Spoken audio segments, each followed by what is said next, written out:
Love that song. Hey guys, welcome to part 2 of my deep learning pipeline series that I'm trying to create here. Last time, well, just give me a second here. So I made this nice little document here so I can actually keep track of stuff in my head. So last time, we basically created a really basic deep learning pipeline. It works, but it's not at all good. Pretty much every part of it is not scalable.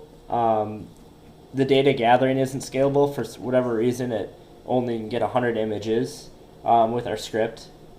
The data preprocessing works, but it's not scalable. The problem with that is that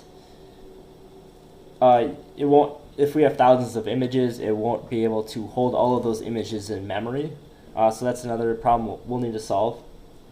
The model training isn't really efficient. I'm running this on my laptop right now. It's not making use of GPUs, which we'll need for a lot more images. So that's another problem. And then interacting with it's not very friendly. You have to call different scripts. Let's pop this open here. You have to call different scripts. This train.py to train it. This test.py, but that's okay because we got a pipeline working last video, and in this video, my main goal is to work toward. The only other work I've done on this was to create this kind of outline here, just to like organize my thoughts and like kind of what we're building here. So I think a really good goal is to create a system that takes in a superclass and n subclasses, gathers the required data, trains a model, and deploys the model for use through a web API. I think that's a really good end goal to shoot for. And what do I mean by superclass and subclasses? So if we go back into the code here, you have the sports directory here, and then you have hockey and football, and you have all the images in there. So in kind of my way of thinking of it, we have sports as a superclass, and then you have many different sports in that superclass. So you could have thousands of sports. Who knows? So that's kind of what I work towards. So in order to kind of get that dream of getting kind of a web service hosted, set up, and let's say you can post to it what images you want it to get. It gets all those images, stores it, then trains the model on it, and then you'd have access to another API where you'd like feed it an image and make a prediction on it. I think that'd be pretty cool. I don't think that's an unrealistic goal to hit. I think we're definitely going to hit roadblocks. It's not going to be easy to do. I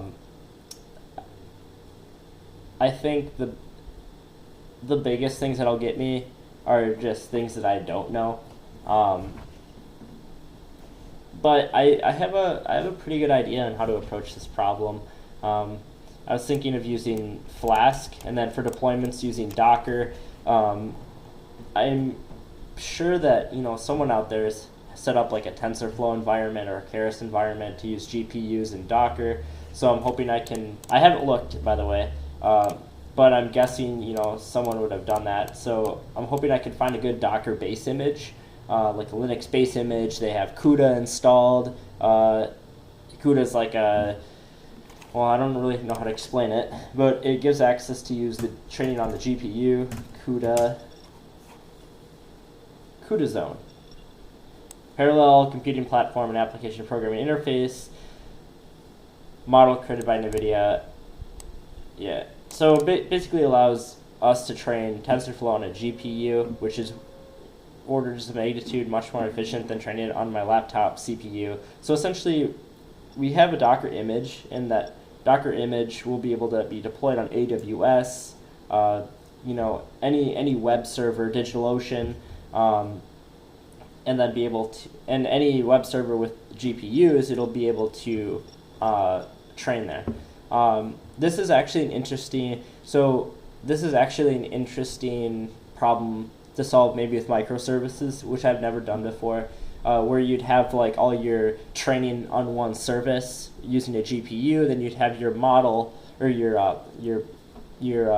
let's say you have your Python Flask service on one server, and that all that Flask or like all that server does is gives commands, and you'd have a service that maybe goes out and collects data and stores it on like Amazon S3 buckets or something like that. And then you'd have another service that actually does training, and they're actually separate microservices. And so I think that'd be kind of a cool architecture to explore. I think first I'm gonna just do a monolithic architecture here and just build everything in one service, and then as we expand on that, we can break it out. It really depends on how long it takes me to like build out certain features of this application.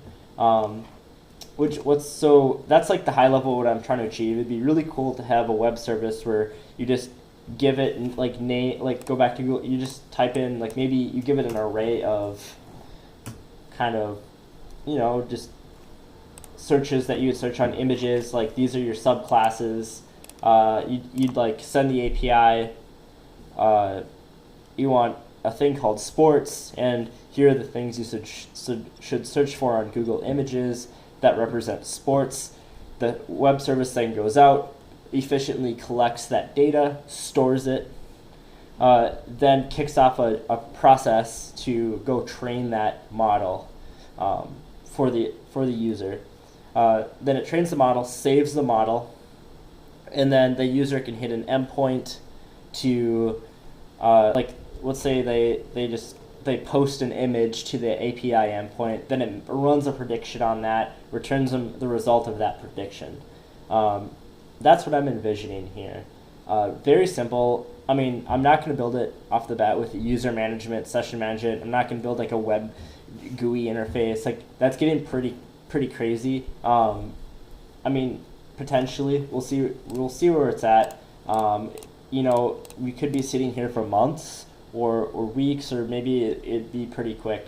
I'm not sure. But that's the high level. I think focusing on the more things right in front of us right now. So the bottleneck in our system right now is lack of data. So last time we got pretty interesting results with our validation data set.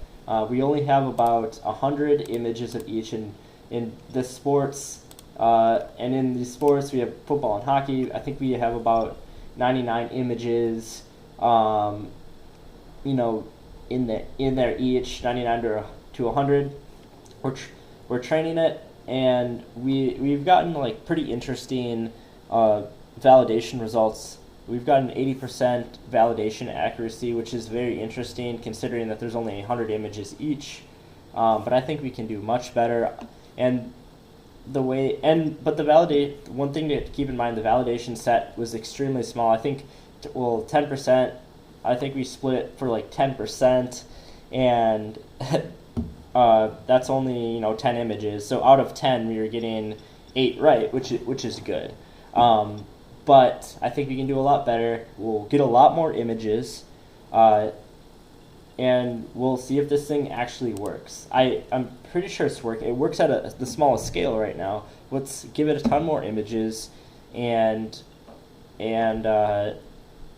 see what happens. And so there's a call. I'm going to be using this document as kind of like keeping track of my mind, or just keeping track of things in my mind, because now there's a lot of stuff.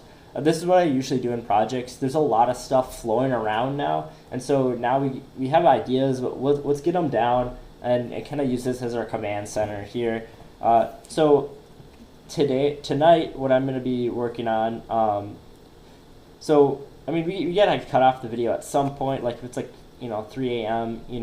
We'll see. If I'm on a huge roll and I'm like kicking butt, then maybe like I'll stay up super late. But my goal is to get to bed at a reasonable hour tonight. So with that being said, I want to focus in tonight on really making this data gathering cool, like a lot. Well, first things first is actually getting more than 100 images to start with, and then making it. We don't. So yeah, number one goal tonight is. Well, I just put these scalable and efficient marks on everything. That's pretty ambiguous. But main goal is more than 100 images gathered at a time. So that's one of the goals we want. And assuming we can get that achieved tonight, let's also try to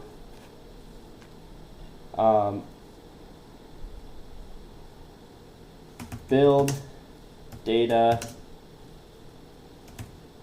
augmentation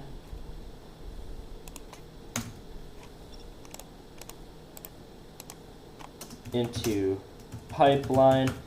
We'll want to augment the data. So for those of you who don't know what data augmentation is, data augmentation, process of increasing the amount of diversity of data. We're not collecting new data, we transform already collected data. So in this little cat picture, you see you have a cat, and then look, he's like flip to the side more. There's a ton of things you can do with data augmentation.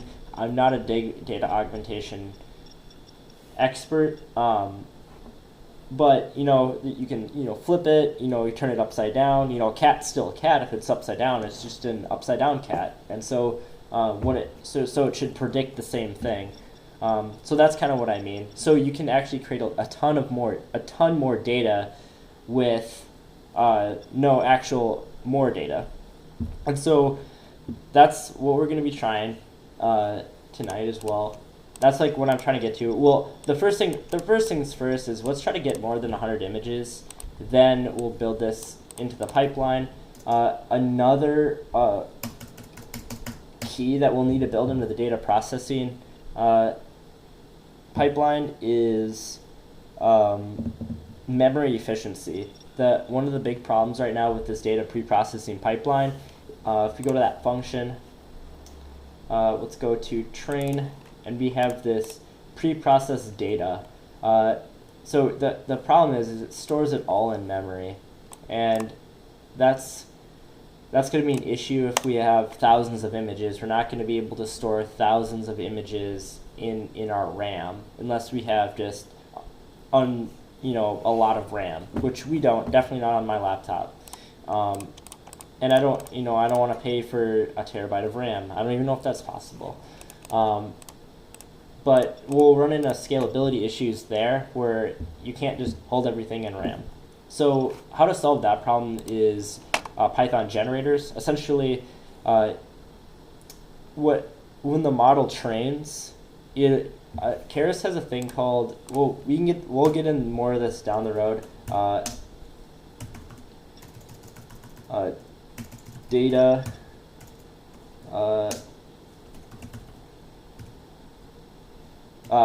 it's Keras. So Keras has a fit generator. Is it here? Gen. So yeah. So the trains the model on data generated batch by Python generator. So what a Python generator is, and this is for people I'm assuming that don't know what these things are. Function that produces a sequence of results by maintaining its local state. So the function can, so essentially, like, we're going to be using generators in the context of every time the model wants to train on something, we'll then go through the pre-processing function batch by batch. So let's say the model's training and it's like, okay, I'm ready for more images or more images. Then what it's going to do is it's going to grab the images from the file system at that point. It's going to grab, like, let's say our batch size is 32. It's going to grab 32 images, pre-process them in our pipeline, feed it to the model. The model's going to train. It's going to repeat that process. So that way, we're not pre-processing everything. It's kind of doing it sequentially. So it's grabbing the data, pre-processing it, training, so all in one pipeline, which is way more memory efficient. And it's practically impossible if you want to do it machine learning at large scales without doing it with generators, unless you have some crazy computer setup that I don't have. It'd be really cool to get a desktop tower, but even then, like, it's not going to be enough for large data sets. So I'm going to type that in here. Data generator. Also, we want scale up running. Yeah, yep. And I'm just gonna add in here, like, this is like just horrible. This is like I'm just putting random stuff down, not really any specific order. And I'll organize this later, but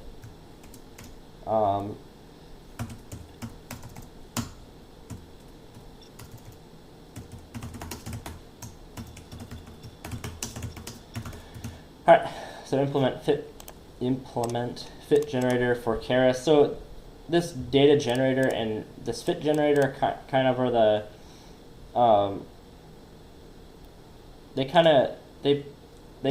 they're basically interconnected. You need a generator to use fit generator, and vice versa.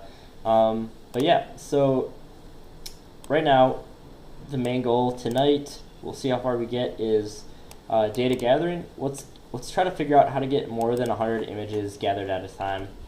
So just check if I'm recording here. We're good. Okay, cool. So one of the main, I don't even need my headphones on. I'm just like wearing them because I feel comfortable wearing headphones. You know what? I don't know if I like wearing headphones or I don't like wearing headphones, because I usually wear them to listen to music when I program, because I like listening to music. What I found is, if I listen to like my music, it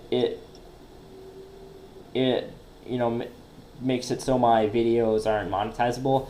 But I have like no views right now and like 1 subscriber, so I don't think it's gonna be a big deal. So I'll probably be popping on some music here. So that'll be good. I think I was listening to some. I already invalidated my video from like monetization because I was playing some music in the beginning of the video here. So what's done is done. But who cares? I'm gonna probably play a ton of, when I get into it, I'm gonna be playing a ton of music. I just really don't. I felt weird last video, like not playing music. So I'm just gonna play music, do my thing. Should be fine. Okay. So one of the main issue that we're facing now in our script, let's head over to image search here, is that it's only collecting about 100 images per search, even though we've specified well over 100. We actually tried it last video with 2,000, and no matter what, it's returning 100. And there's a couple reasons why I think that's happening. One of the main reasons. Well, let's actually figure this out. 1, 2, 3, 4, 5, 6, 7, 8, 9, 10, 11, 12, 13. Oh, 4. 1, 2, 3, 4, 5, 6, 7. So there's 7 in each row. 1, 2, 3, 4, 5, 6, 7, 8, 9, 10, 11, 12, 13, 14, 15, 16, 17, 18, 19, 20, 21, 22, 23, 24. Oh, you know what? I'm trying to get it to there. You see that? Oh, see that? It's loading more images as we scroll down, and then we finally hit this barrier right here. So the problem is, so if we refresh this page and we look at this, look at like the size of this bar on the right hand side. So as we scroll, it's gonna load more images. See, and so our script that gets the data doesn't account for that, and the reason is it requests the raw HTML, and it's getting this right here, or a version of this. I think it's running. It's pretending to be Mozilla 5.0. or maybe Chrome. It looks, no, it's pretending to be Chrome or Safari. I don't know. I don't know how to read that. It's pretending to be a browser, and it's requesting it. And the problem is it's AJAX, asynchronous JavaScript and XML. So it's loading it on the fly as you scroll down. So that presents us, our scraping script, a huge problem. So it'd be really nice if they had pagination or whatever. So we're gonna have to get around that. And so maybe this button's here on our, so when we scrape it, I'm hoping this button will be here. It's not really a link though. So let's pop open the HTML editor here.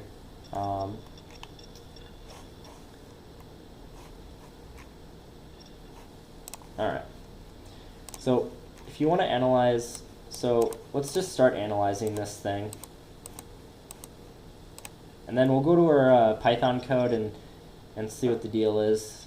Alright, so here's the network tab, and here's all the stuff being loaded. If you go to XHR, that's basically HTTP requests, XML requests. So these are all the network requests going to Google and coming from Google servers to my computer. And so if we're scrolling down, eventually it should, once we run out of space, it'll load more. Keep scrolling. Is it not? Let's go.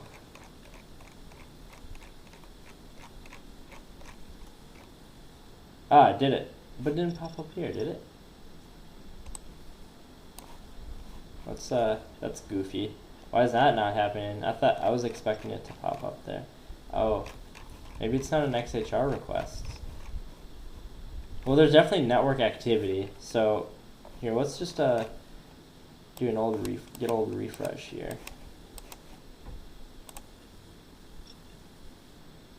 Alright, let's just do all. Now we're getting all of the requests.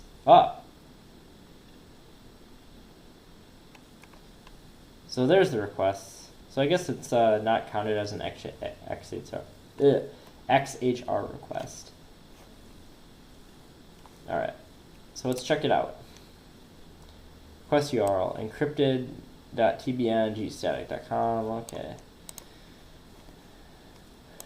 Random hash.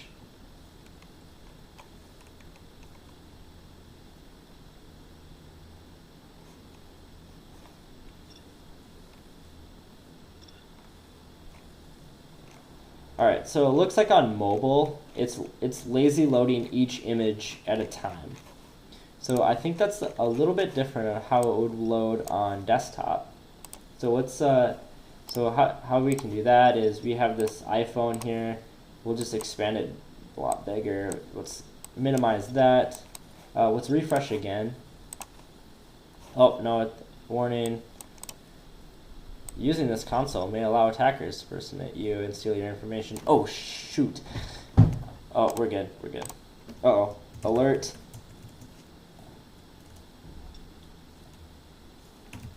Hacked. Oh no, we're hacked now. Oh, no, I'm just kidding. Okay. Alright, I'm getting sidetracked. Let's get back to business. So I don't, okay. So now it's on desktop version. So I want to see if it has the same behavior. So let's see if it, now it's not loading. Now it's not loading. See, now we have an XHR request, image event. But it's not loading each photo at a time like it did on mobile. Which makes more sense on mobile because you want to be as network efficient as possible on mobile. Because they're slower. Because mobile devices are slower. So I'm trying to figure out page 1. EI. I'm trying to figure out what that request is. I don't know if it's the actual request to get more images. Let's see. Aha. Okay, then another image event fired. Page 2. Aha. So you have page 1, and then page 2 here, and then I think this was already present. So let's double check that. So let's refresh. Oh, that's a lot of stuff. Let's all right, back. Oh shoot. So it's doing that. It's okay. Here's what we got to do. So you got to refresh. Open this, like that. Okay. Now we can go to the network tab. So it doesn't think it's a mobile device. Okay. All right. So let's go to all. So, all right. Let's see what's popping up here. All right. Image event 1. So page 1. EI. I don't know what that stands for. I'm sure Google's not. I was looking at Google Images API and that looks sketchy. As in, like, I don't think they actually have a Google Images API.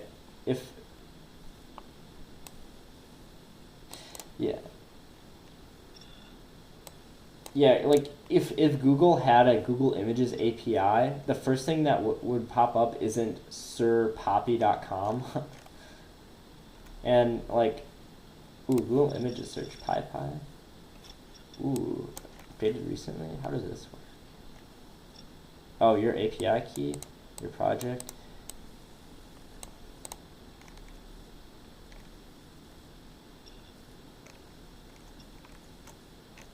But then Google knows who you are.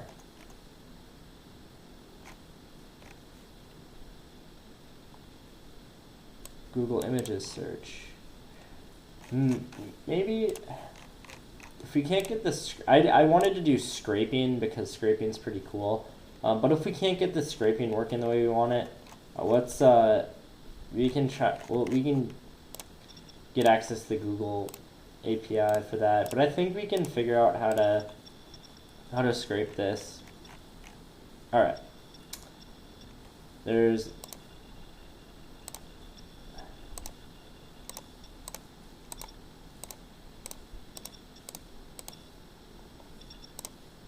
All right. Here's the event, page 2. It has some sort of hash ID. Page 3, same thing. Some sort of hash ID.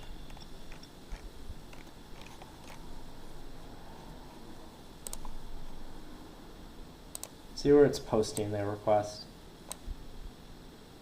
Image event. Ooh, that's interesting.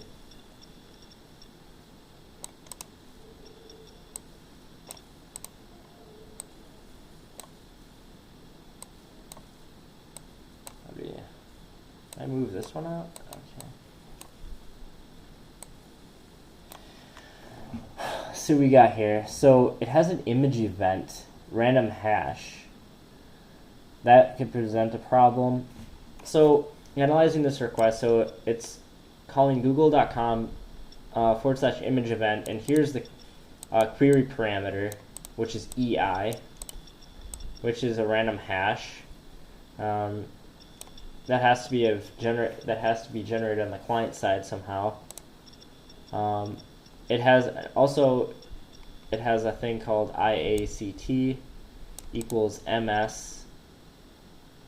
So to analyze this as well, these ands are separators for query strings. So you have this starts the query string, then this is the first parameter equals second parameter. This separates the first parameter from the second parameter. This separates the third parameter.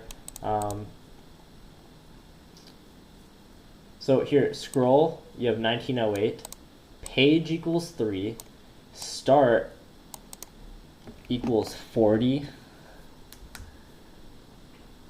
So the reason they might be doing this is because you'd have different sized screens, and so they need some sort of API that handles different types of screens and then gets different amount of images per your screen size. So that makes sense. So I'm starting to understand this. So I guess let's start making requests to Google servers and see if that works with Python.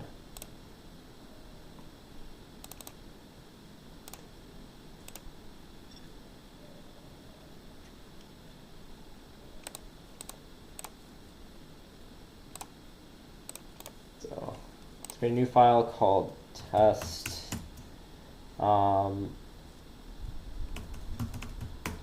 Test request.py. Also, on a side note, I will be making a Git repo of this, potentially after this video or after we get a good stopping point. You know, so if I don't have very many people watching these videos right now, but in the future, I'm sure more people will. So they might want the code for that. So I posted another video too. It's on building a RuneScape bot. I did post the code for that. So I will be posting the code for this on my GitHub as soon as maybe tonight, maybe tomorrow. We'll see when I get around to it. All right. So to make a request, you want to import requests. Great module for making requests. And all right. Def. No, we don't want to make a function. We want to say base URL equals that. Google.com. Let's do / image event. So this is our base URL that we're going to be making requests to, our base API endpoint. So I forgot how to use requests, or I just don't know. I don't use enough to just know how to use it off the top of my head. So we're going to go to the Python request documentation.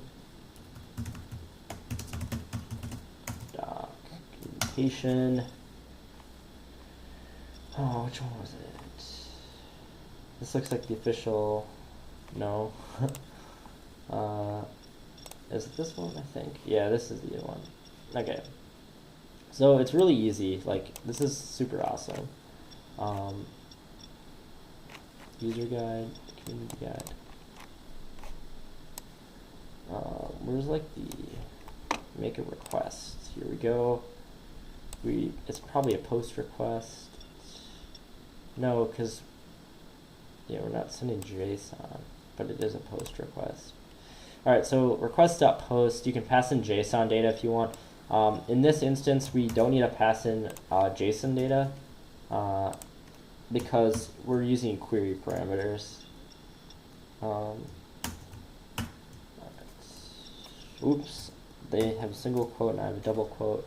Double quotes are better by far, so you're using those. All right, there's a base. But we don't need this random URL in here. So we're gonna make a request to base URL, or actually you can do this. No, that's fine. Base URL plus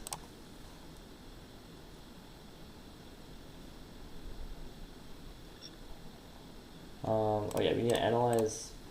You know what? For the sake of us not having to go to this page every time, let's just have this as a Python comment so we can reference it right here in the script. All right. So we have this EI. So this is what scares me. So I'm not sure what their servers will accept and what they won't accept. I don't know if they'll block my IP. You know, like we'll figure it out. So we have EI. So I don't know what this IACT means again. So let's go back to this preview. So you have this page and you just have this EI thing in there. Ooh, that's the response. Is that like JavaScript?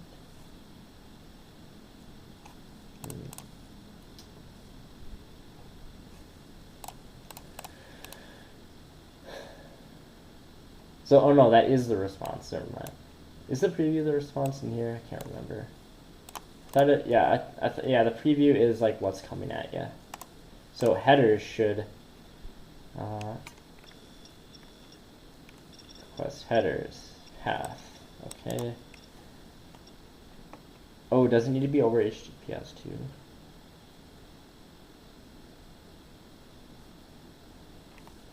Many things to discover. Maybe I need to like fake a browser too. We'll see. we'll see here. We will make it work. Forward equals 0. So page equals 3. Start equals 52. And NDSP, I don't know, equals 18. And BIH equals 1575. Okay, so there's like a lot of random junk in this request. So let's start making random requests. Let's just start with page equals 3 and see if that does anything.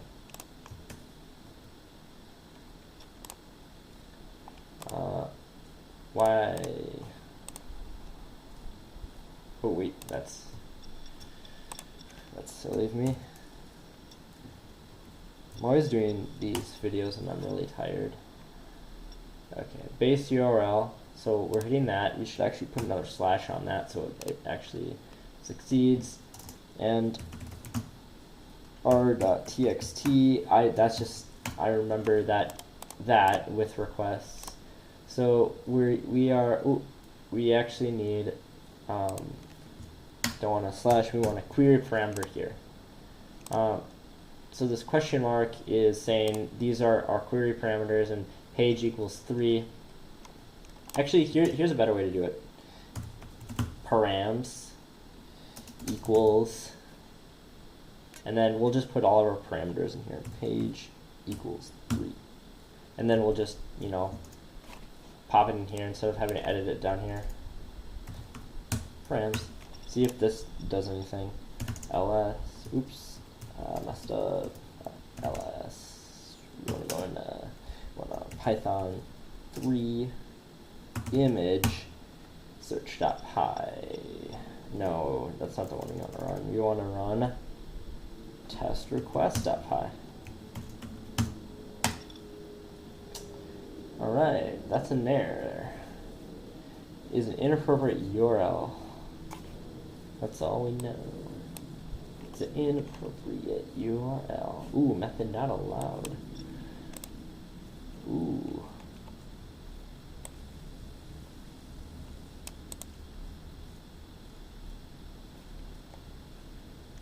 It's inappropriate for the URL. So our URL structure is clearly not correct. Well, that's to be expected. You only put one parameter in here. Let's, for the sake of it, let's just send the exact same request as before. See what happens. Let's put in this params.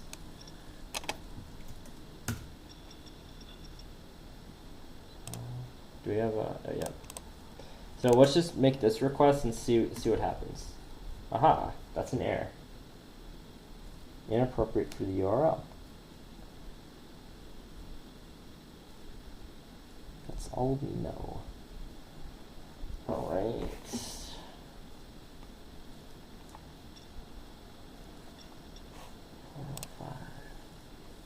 Oh, it's a get request, not a post request. Stupid. Still, this is a better test to have the whole URL in there and see what happens, or the whole, like all the parameters in there that we saw before and see what happens. All right. Ah, interesting. So so the response is sending me this JavaScript object. So window.google.isr.image event. So let's see. And window.google. Oh.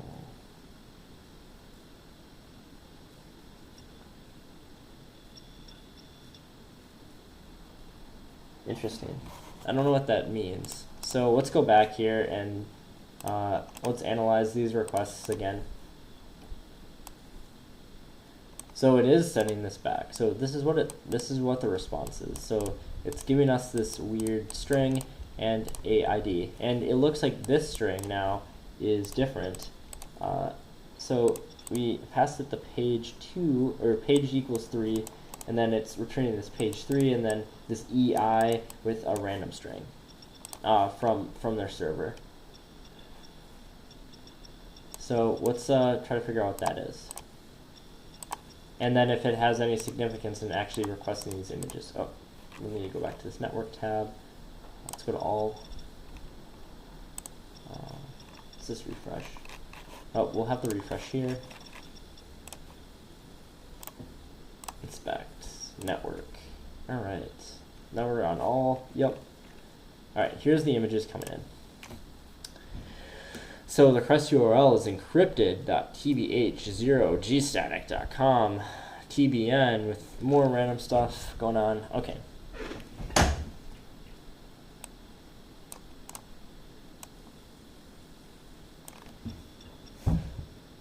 Okay, encrypted.tbn.gstatic.com. Images, q equal, here's the query string. So q equals tbn, and you have this long hash. This is probably for security reasons, so people can't do what I'm trying to do easily. But they still have to generate this somehow on the client side. So we can find this somewhere. At least I'm hoping. Preview. Okay, that's what we want. Alright, here's another one. So maybe these are image IDs, query string parameters. Let's try out this URL. So this is our first base URL. So we just need to get these TBN parameters maybe. So that's the image event base URL. So let's just do this. img t image, that's not a good abbreviation, evt base URL, image evt params, and then let's just make another set of variables here, and this is just a test script so we can get it all out there. Later we'll integrate it. Once we get something working, if we get something working, we'll integrate it into our application flow here. Oop, can't talk and type stuff. So image base URL equals, boom. All right.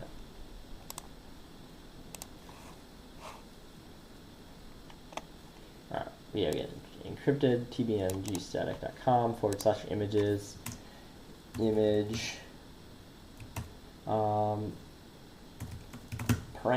Let's just do image params. And so let's see if this works. Let's just copy that query parameter equals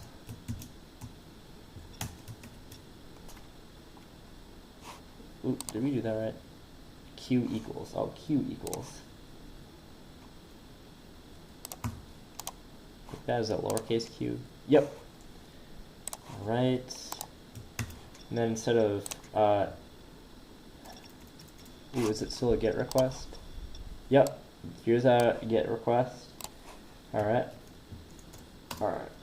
Image base URL plus image params. Let's just double check if that's correct. Yep, got the question mark there. Q equals, yep. So let's see if that does anything. You know what? I wonder what's going to return. It's probably going to return binary if it works. Yep. Okay. So it looks like that's working. So this is like the raw image. I don't know what all those like squigglies are, but r dot,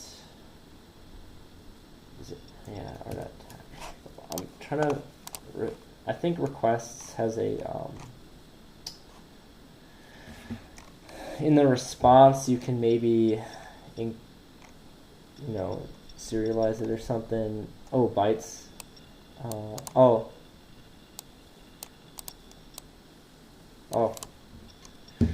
great library, great documentation, only good things to say about Python requests. I'm like, I wonder how I do that. I just have to scroll a little bit down, they have it. So let's import pill, from pill import image.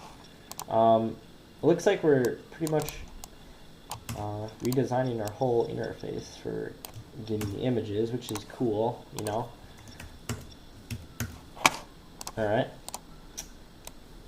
So, r.content, that's what it is. So let's try this out. So if those who don't know, so just, I'll do a better job at this.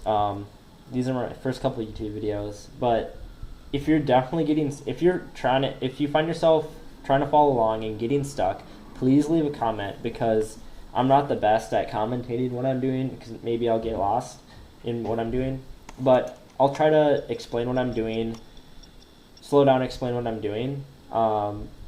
So PIL is a Python image library.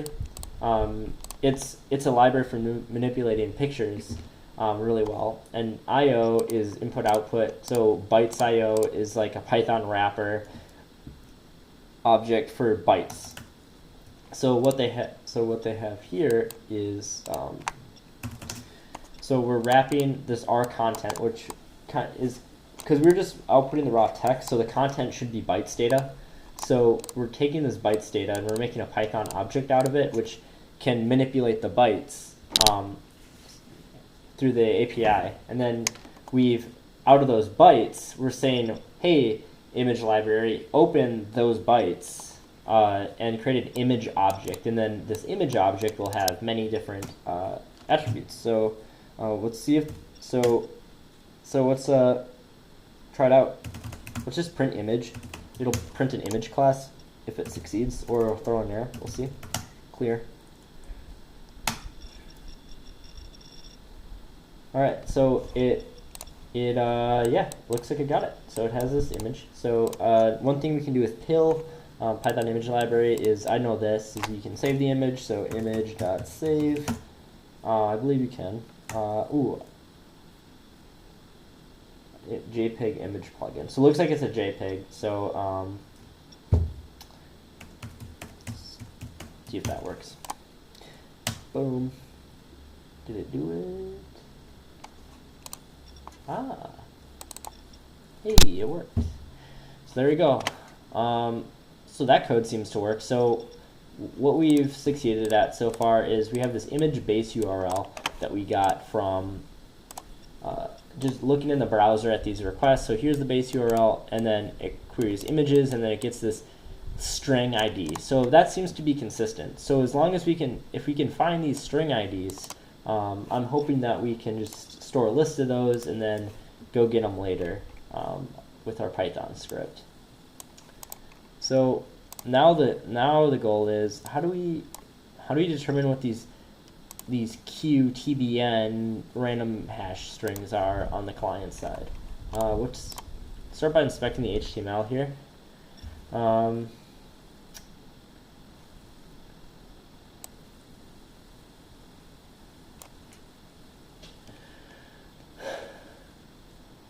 Ooh, it's a base 64 encoded image.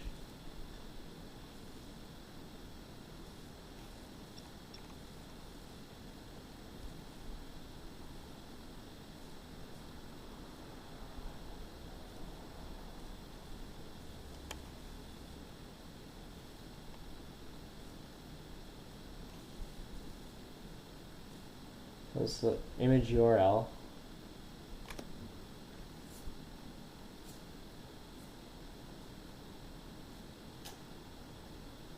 So I guess, like, I just had a thought, like, we'll learn more as we explore this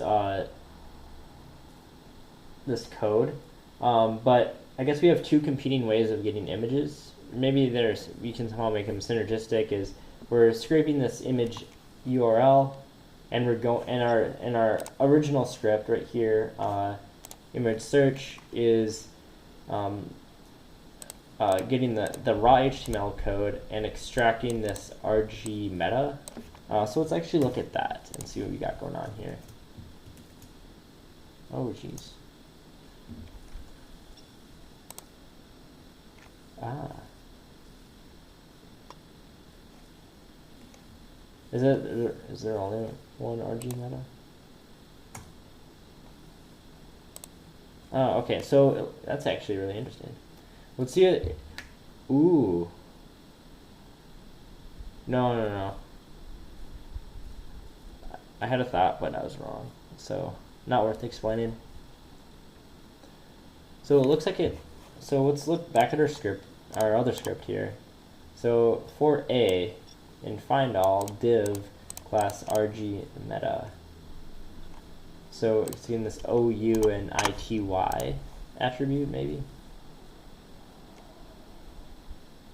ITG, then ITY. So here's the OU, so that's clearly the URL of the image.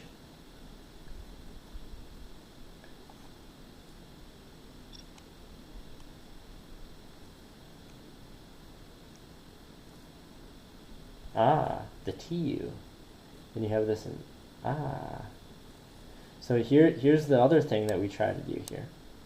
So they have this encrypted gstatic.com/images, and I think that's where they get this thumbnail, but we do want this original one.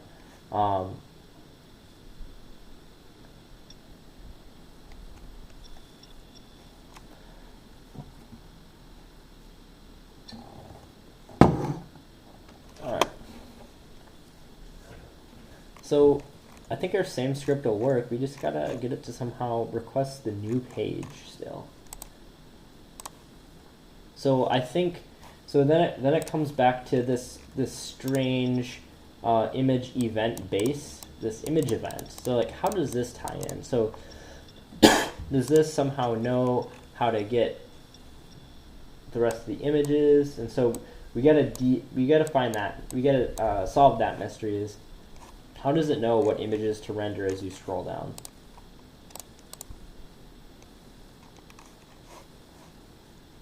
So let's analyze.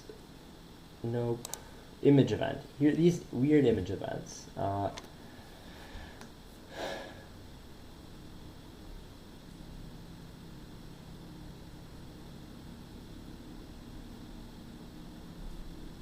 Hey, I have an idea. Hold on, let's refresh here. Alright, I want to see when these image events kick off again. Okay, it did it right there, but I scrolled a little bit. I want to see if it does it automatically. Oh, it did 3 times? That's weird. Okay. Network. Okay, I'm doing nothing.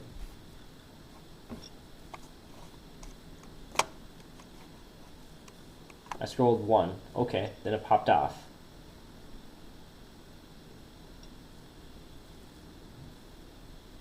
I'm going to just scroll 1 more down. Didn't do anything. 2 down. 3 down. 4 down. 5. 6.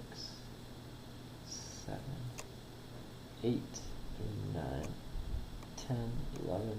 12. 13. 14. Okay. So I scrolled 14 down and it popped off this image event. Let's see here. So you have this EI parameter again. Scroll is 1088. Page equals 2. Start equals 25. NDSP equals 15. BH, okay. And then what it returns is this curious window.google.isar image event. You get it. So I want to copy this actually. So it's actually returning JavaScript. But why? That's is an array format. That's weird. I want to see what it returned.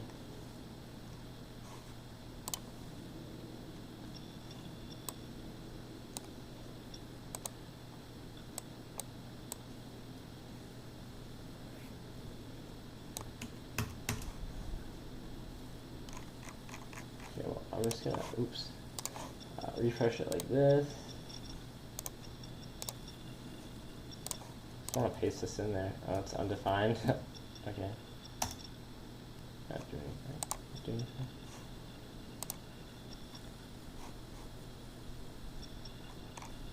Alright, these are all the initial images. Oops.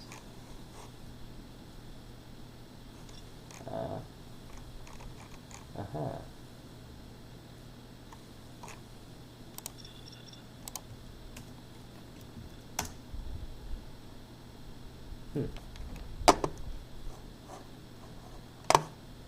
Well, when in doubt,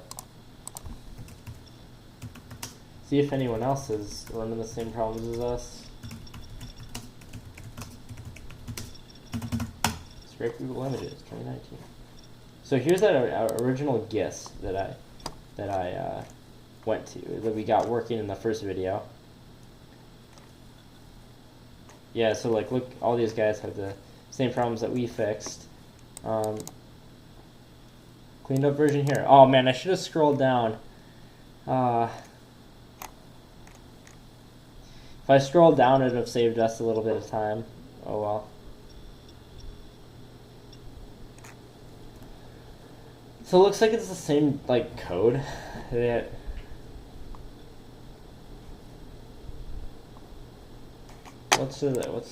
want to analyze their code here. Compare it to ours. It looks like it.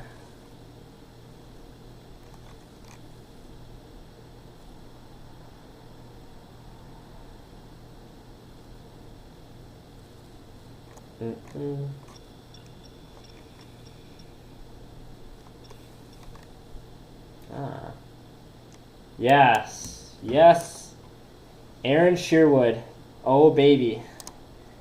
Using Selenium to scroll down the page will get more results as Chrome loads more images. This solution worked for me. Ooh.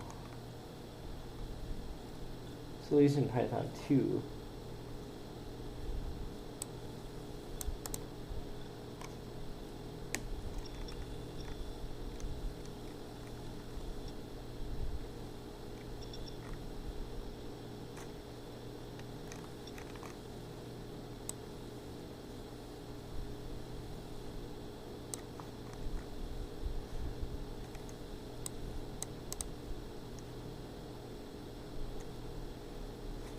You are good to go to download n number of images from Google. That's what we want. Stupid, guys. Here, that was the one mistake I made. So, before you copy like random code that you think is like pretty good, you know, you should scroll down a little bit and just, you know, look for better things. Okay. So Selenium is a headless browser. I think you can attach different types of browsers to it. So it looks like they're using Chrome here. And this guy's using Python 3. What a savage. Alright. Alright, what's so we're gonna copy this and we're gonna test it out. So we're just gonna create a new file. Let's call it test. I don't know, I was gonna spell it called SELENIUM.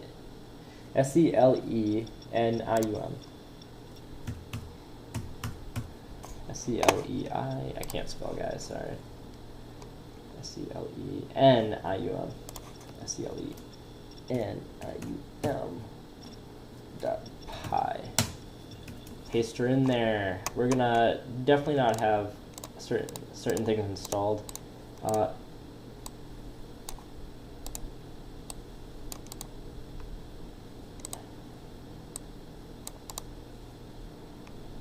just studying this real quick.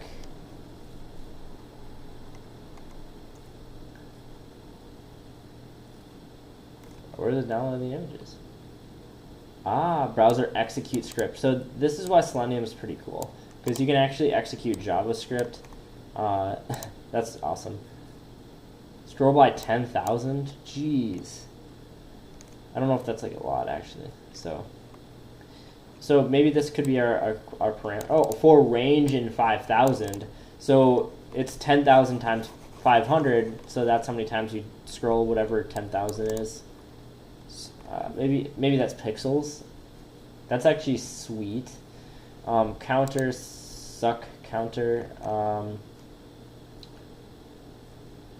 Let's see. I believe this is using Python 3. I'm just trying to figure out where this would go wrong.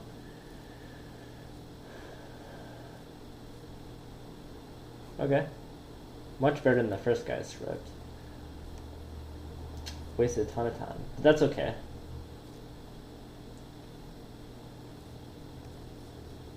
You overload request, image path. Yeah, this looks like valid Python 3. So I think we just need to install Selenium and we be good.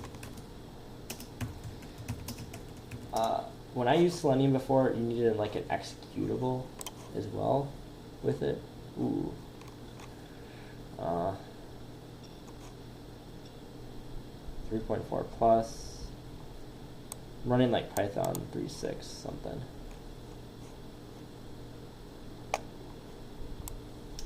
Let's give her a go. Ooh. Yeah, so like, so what I'm confused about is like, do you need to have like a driver for Chrome? Because I'm using Chromium. So, oh, I do have Firefox installed though too. So that that looks like pretty simple though. Selenium import WebDriver.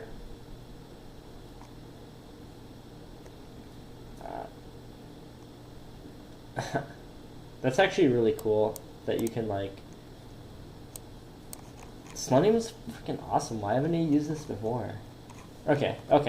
Selenium's really cool.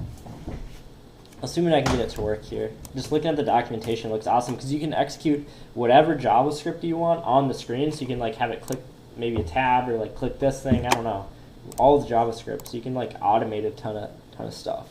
So that looks really cool and I'm interested. All right. So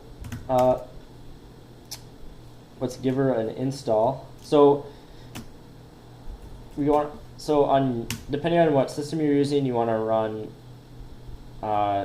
pip. I'm running Linux Mint, so pip 3 is Python 3 for me. So I'm gonna install that. I'm gonna head to the bathroom real quick.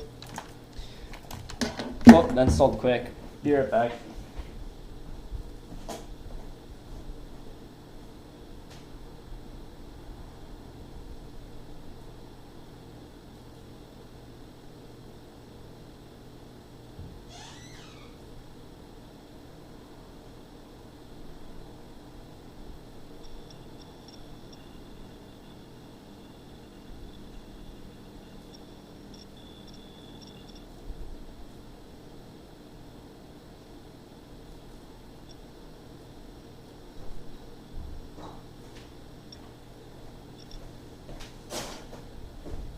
Went on a super long run at the gym and then just drank gallons of water after, so peed like 5 times before starting this video. Alright, headphones on I guess now. Alright, let's so that did something.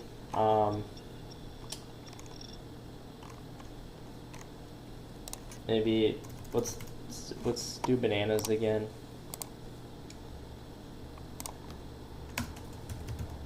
I just can't spell anything.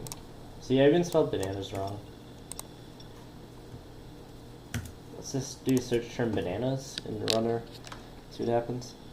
Oh wait, search term, make directory, search term. Let's just see, like, I don't know where how it's gonna put the images. Suck. Okay. Image. Okay, it gets the, okay. But how does it save the image?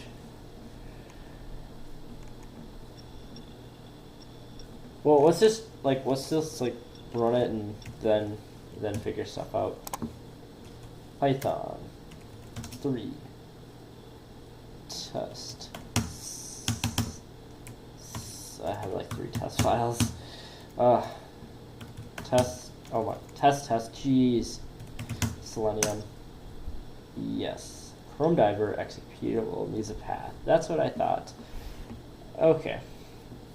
So this is a problem I thought we'd run into. So we actually need to like install Chrome, like the Chrome driver for Selenium to actually use, because we're actually using a real like browser for this. I think the executable needs to be in path. Okay, back to the document.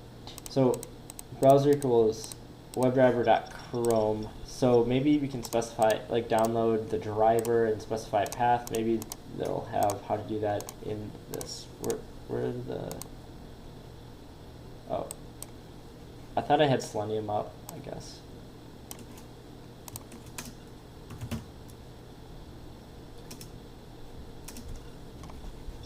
Selenium with Python. Hey, installation. Yep, did that. Drivers. Selenium requires a driver to interface with the chosen browser. Firefox, for example, requires Gecko driver, which needs to be installed before examples can run. Make sure it's in your path. Place it in user bin or user local bin. Okay.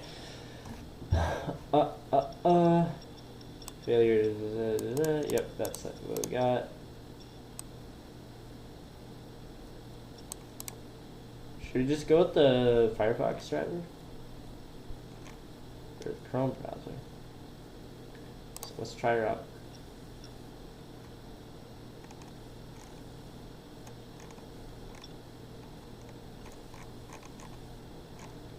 How do we download it? Here we go. Ooh. Should just get the tar.gz.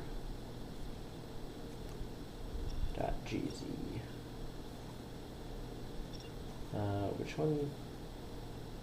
Oh, Win, Mac, Linux 64. Ooh, VR 64. I think, yeah, we want Linux 64. Alright.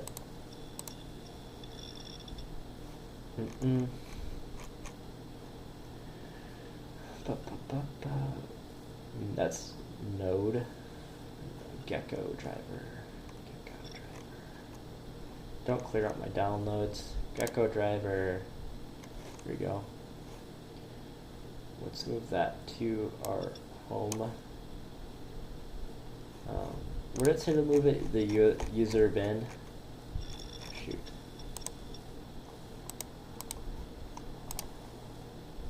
Nope. Where is it? Where'd it go? Oh, that's probably why. I hear it back. Okay. So we're supposed to put it in our user bin directory. Cool. So let's just pop open another shell here. So we're in our home directory. So we're gonna move Gecko driver, move GECK. Please autocomplete. Okay. I think this is the correct. I don't use move Linux commands like this a lot, except when I'm on a server. We want to move that. Oh wait, I think we need to specify the full path to it. So home directory on Linux is this. It's like that. So home Gecko driver, and then we want to specify usr/bin for binary. Or should I put it in local bin? Nah, just user bin's fine. Okay. Back to the shell, and I think we just need to call it Gecko driver again. GECKO. Gecko, come on, autocomplete for me. You can do it. Maybe it won't autocomplete with the second portion. Just copy it. It's fine. Okay, let's see if that works. Cannot move. Permission denied. Duh, because that's the root directory. You gotta do a sudo. I'll type in my password. And Windows, guys, this is gonna be a little bit different. So that should have been moved. So 1 second, so there's actually quite a few steps here. If I'm getting ahead of myself though. ls/usr/bin. All right. So here's our user bin. So this has a lot of fundamental programs of Linux in it. So what I'm doing right now, guys, is not what you want to do on Windows. It won't work because the file system is completely different. Oh, here it is. So Gecko driver Linux tar. So that's we need to extract that. So give me a minute here. Forgot how to do that on Linux. Oh yeah, so one sidebar here for Windows people. I think they give some instructions here. So you're essentially doing the same thing. Detailed instructions for Windows users. There you are. Yep. Yep.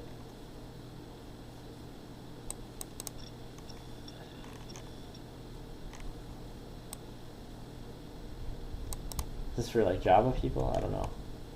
Install Python 3.6, start command prompt. Hit exe, install selenium.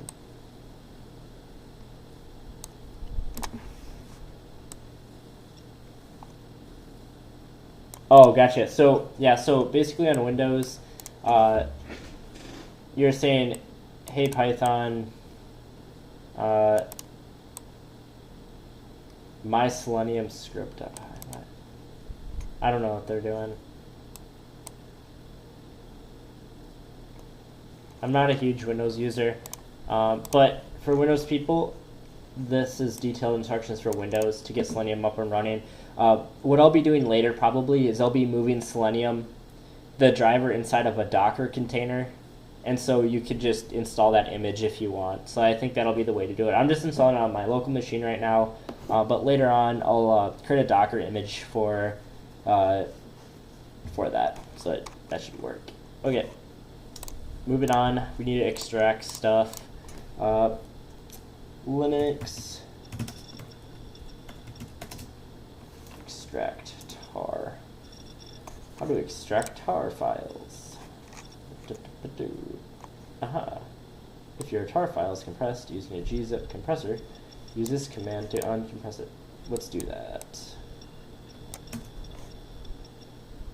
I didn't need to copy that. It's a pretty simple command. Whatever. Let's do a tar, and then a gecko. Let's just copy this guy right here.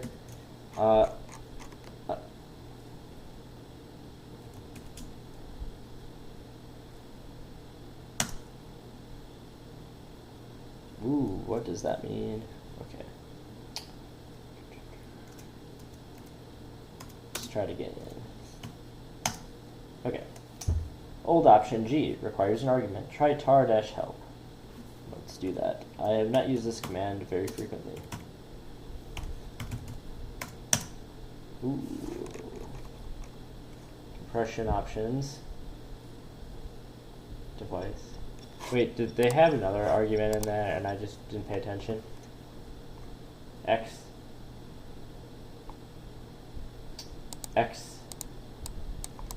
Oh. Yeah, wasn't, see, read the documentation, ladies and gentlemen.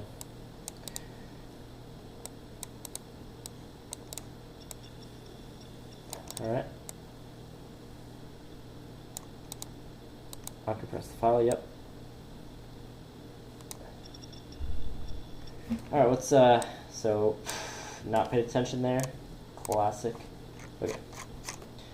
So, we want to paste that. Maybe you want to just grab that.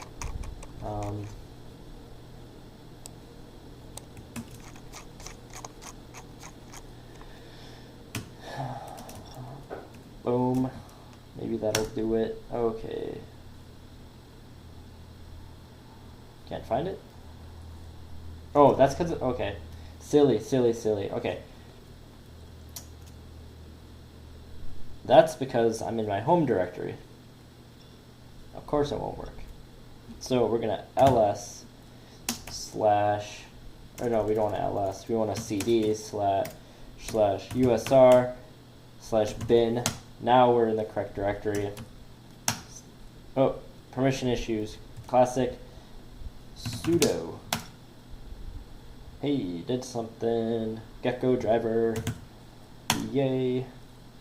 Okay, so here, so you're listing, so instead of like listing everything out and try to search for it, so you can always do an ls pipe grep gecko. Ooh, did I, oh, GECK. Jeez. Okay, cool.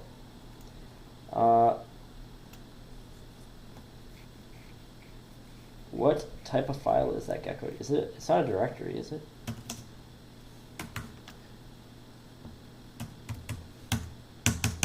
Doesn't seem to be. GECKO, GECKO.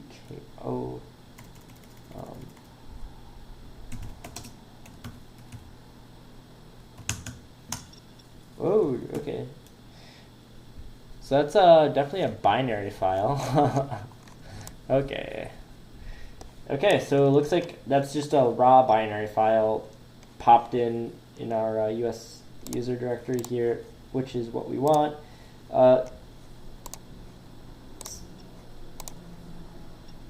So essentially we need to repeat those steps for Windows if you want to follow along on Windows. Otherwise, we'll need to create, in our Docker container, we'd essentially script what we just did there. So essentially in our Docker container, if you don't know what Docker is, we'll get to that. But essentially we'd script downloading that and then extracting it in that directory essentially. So back to this WebDriver, we're not using Chrome, we're actually using Firefox. Oops. All right. You can get rid of this. You may need that still. Music, not right now. Okay. Installing Selenium.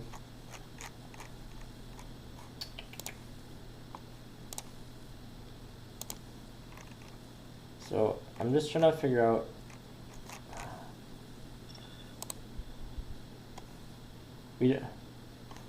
is it just WebDriver dot?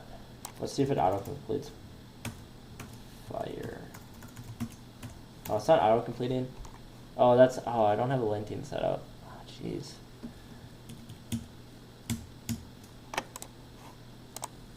Oh, let's just do. All right, Selenium, Firefox, Python.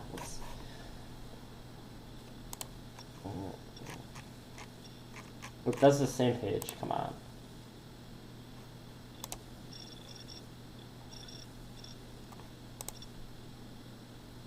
I just need the little bit of code. Yes. Okay, it was that. So let's see if Firefox will do the trick here.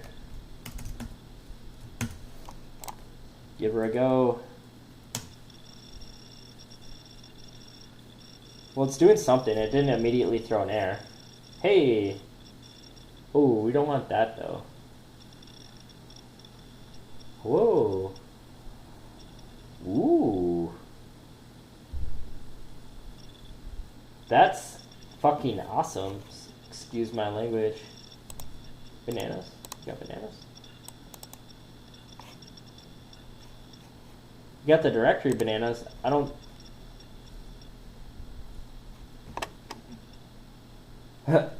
Can't get image.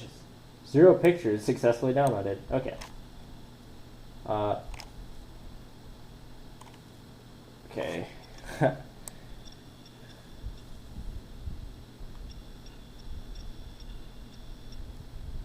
So that was pretty cool. But I guess it didn't do anything. Total count 48. Successful count 0. Can't get image. Can't get image. That seems just to be the same old story here. So is it? Okay, that's weird. Okay. Maybe it's because oh shoot, you know what? We're using a user agent as Chrome. That probably wouldn't affect it. Let's just comment that out, see if that does anything. Because we're using a Firefox browser and it's saying it's Chrome. I don't know if that's accurate. Okay. Okay, so it's doing the Selenium thing here. Still not successfully doing anything. Okay. Totally unsuccessful.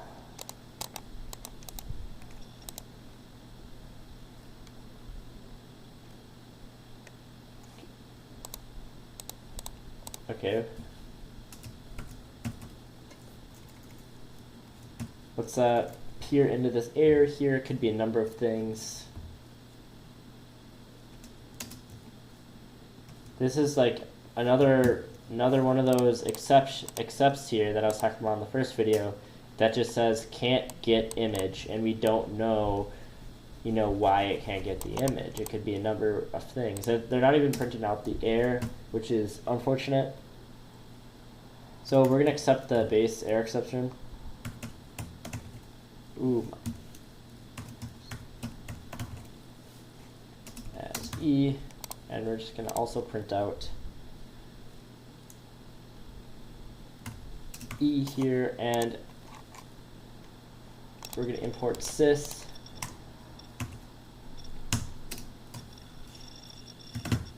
No, I don't want to take a screenshot. Thanks though. Sys, and let's just do a system.exit here. But after we print out the error. So we're just going to exit so it doesn't run through its whole course. Because I'm sure the first error is going to be one of the same reasons that the rest of them error out. So let's give her a go, run her up.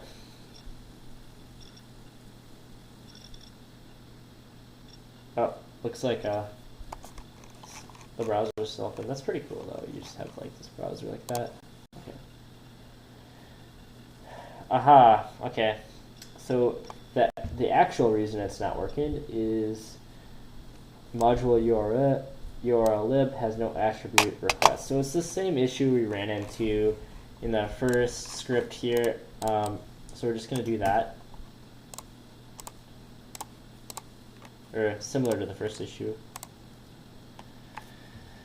So instead of that, we're going to have that.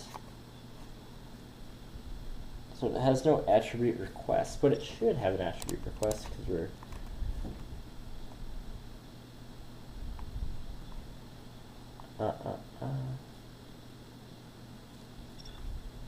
you know, let's just copy exactly what we have for getting the images from the other script, because that is successful. So we're doing URL open raw. We're getting this raw image. Oops, I'm getting lost here. Nope, we don't need that open. We don't need that.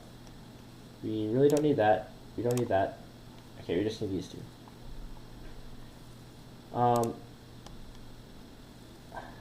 So let's just comment this out. I'm just gonna for right now assume that path is gonna work.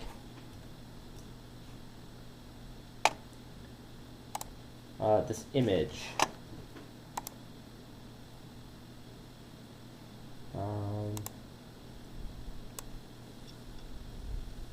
That should be the correct image, hopefully. Let's try it out. Wait, what? I don't know what that path is doing though. Oh, you know what?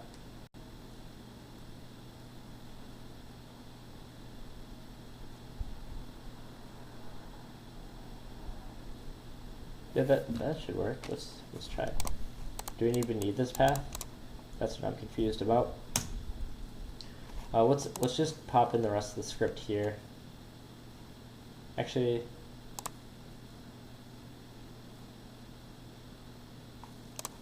yeah, because it's just taking in an image here, and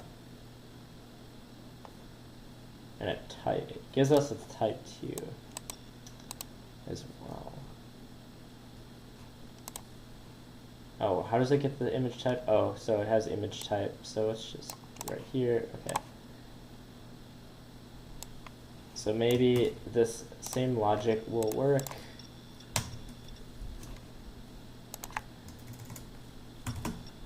Image type, length image type is 0, do that. Otherwise, do that.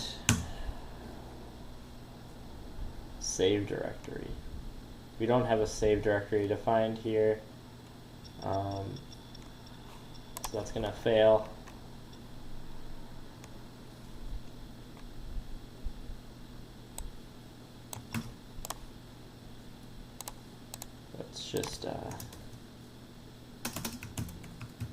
that.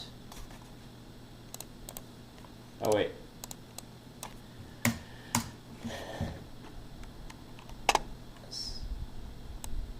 I like that. Yeah, we'll just have the search term, have it saved there.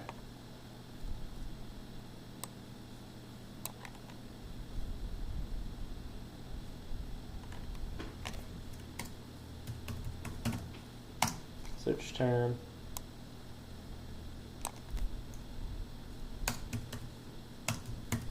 It's probably gonna fail.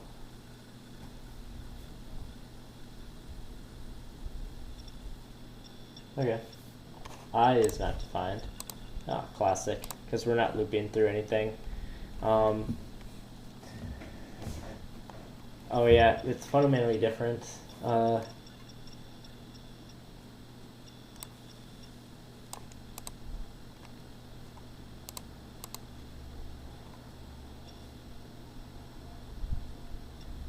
We need like an identifier here. Yeah, oh, easy. So we'll just do counter.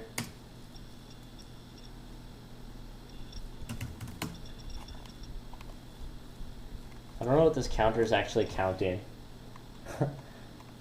Success counter. Let's just do.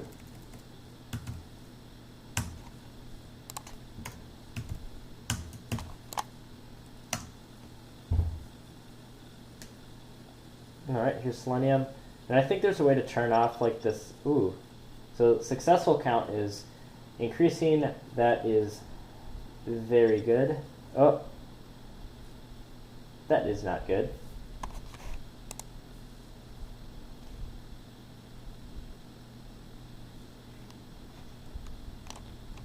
Oh, did I like misspell exception and that's why it's erroring out? Oh, probably. Jeez. Well, that's one of the reasons. There's also another error. So I think an error happened where it's like, but then I spelled this wrong, and so, yeah, jeez. Alright. But that's good news. Other than that, goofiness, we have bananas. Maybe not. We do not have bananas. Why don't we have bananas? Well, it's doing almost what we want it to do. Maybe this isn't getting the bytes. Maybe it's just going maybe faster than it should or something. I don't know. Let's see here.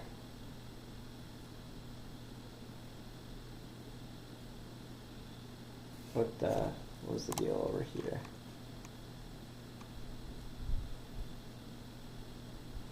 Okay, raw image. Oh, classic. Okay. We're opening the file, but we aren't writing anything to the file.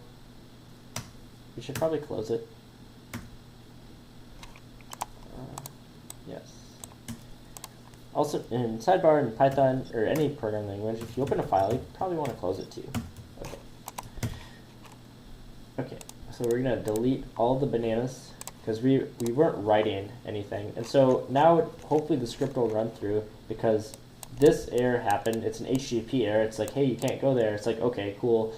And then we're accepting it right here, but I spelled this wrong, which threw another error, and so it was completely like, holy crap. You know, everything's horrible. We don't want to sys exit anymore, or maybe we do. Let's just keep it there. Let's run it again. Browser will pop open, and I know there's a way to run it without the GUI.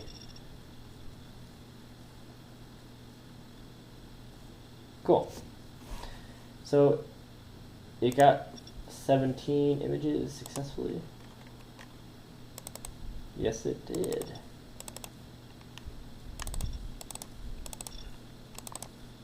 All right. So it looks like in our browser here, the problem is you can't scroll anymore, and then you'd have to But why is it only getting 17 images? There's more than 17 here. Holy crap.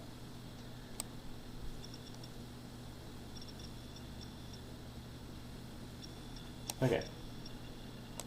So that's an issue. Total count 18, successful count 17.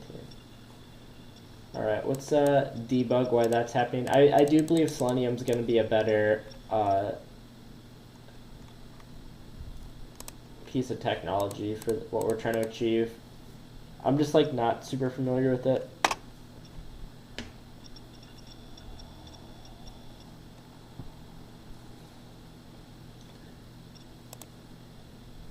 So it's not like getting every single image.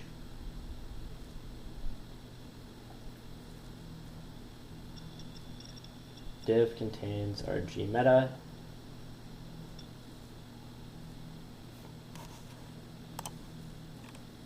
How's this doing it? Yep.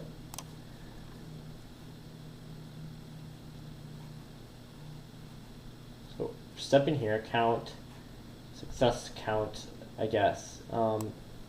URL, so it's loading that JSON because remember when we if we pop open the browser again and we look at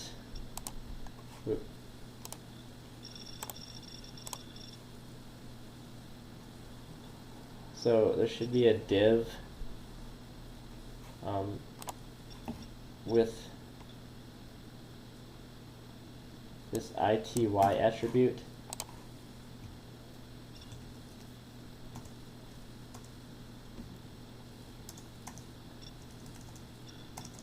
Oh, that's like too crazy to search for. Oh, this RG meta, that's what we need.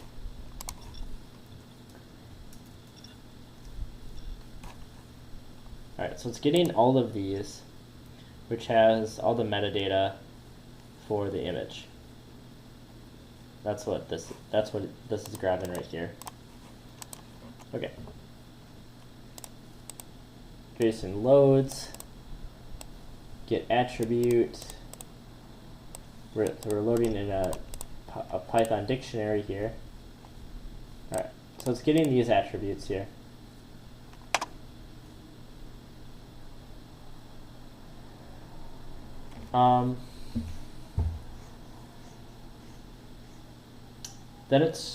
Then interesting, because it's only getting 16, so I'm not sure if it's like skipping over some or if it's like going too fast.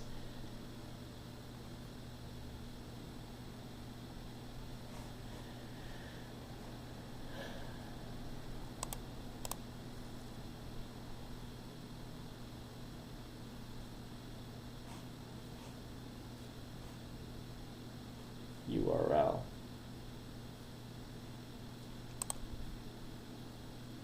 Maybe I'm passing in the wrong, maybe I'm just like passing in the image and I'm not passing in the path.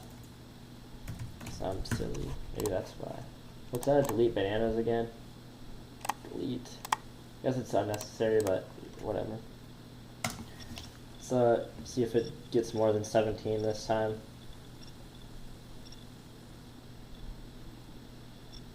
Can't get image unknown URL type bananas. Okay.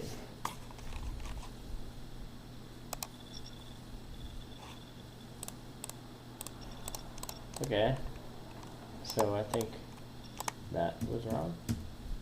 For sure. Oh yeah. Because it's just that. LOL. Alright. Let's print out the image here.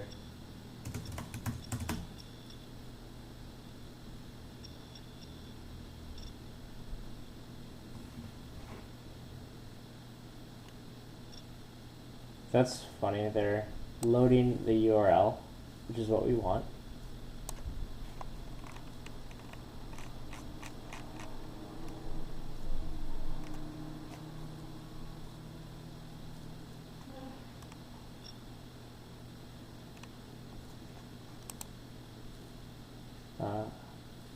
image type.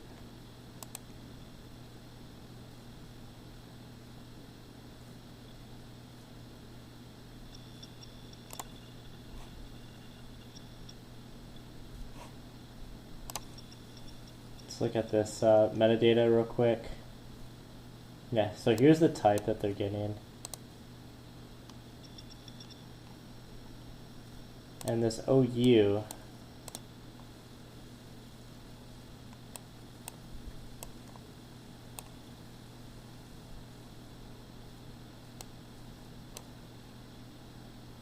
so it looks like we want this OU attribute, which I think is getting. Yeah, so this image seems to be the correct thing that we want to get.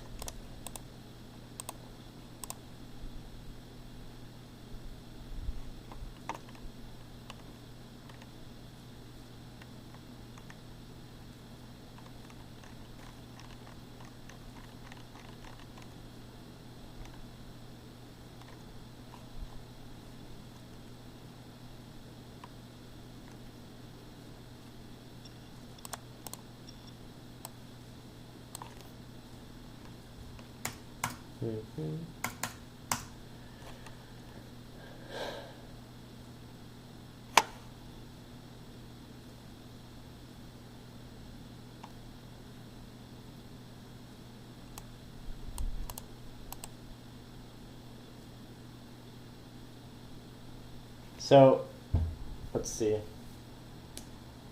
We have two separate loops here. We have this loop up here that's iterating over 500 and scrolling, and then we have this loop that finds the elements. Perhaps this loop needs to be nested in here. Let's delete this loop and see if our results are the same as before, only getting 17 images.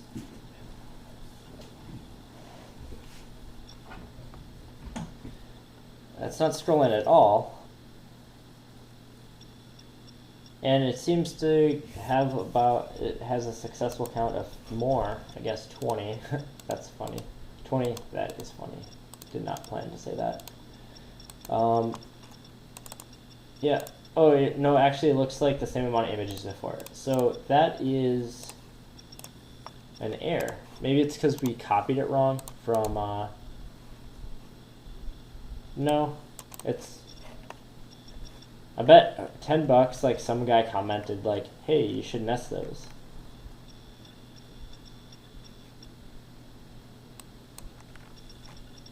There's more problems. I like to solve things by myself. It's not always like the best thing, but let's give it a go by uncommenting that. We'll put this whole loop inside this loop.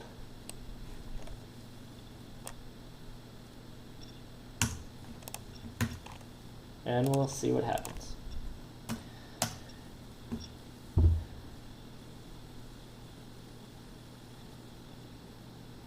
Okay.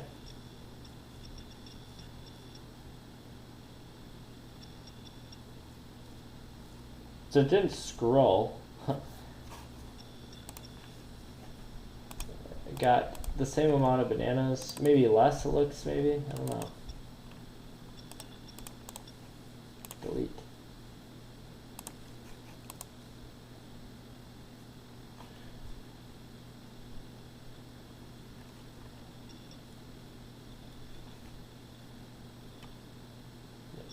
Oh, we're sys exiting down here.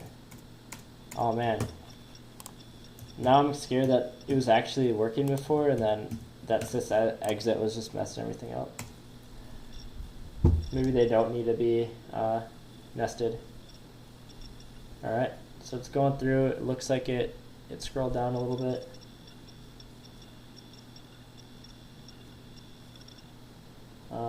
Seems to be getting more, which is pretty cool. So if you're checking it over here.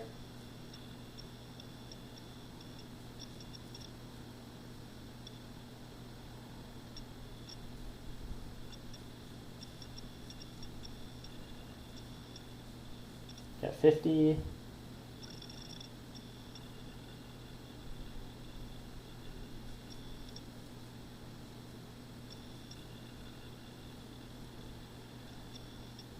60, 70.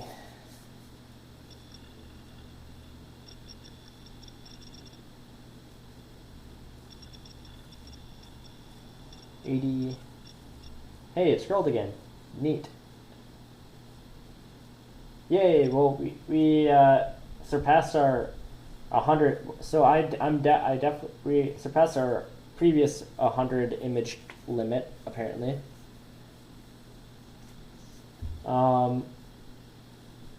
So I think we're gonna still hit a dead wall or a brick wall because there's a button at the bottom where you need to click for more images. So we'll see. But I think we can just like add that into the script and it won't be too tricky. Yeah, you got 200 images, sweet. I'm actually pretty happy. Selenium's pretty cool. I'm gonna start using it more now. Like, use it for a ton of different stuff. So it looks like we got up to 190. That seems to be taking a little bit. Oh, 193, 194. Keeps going.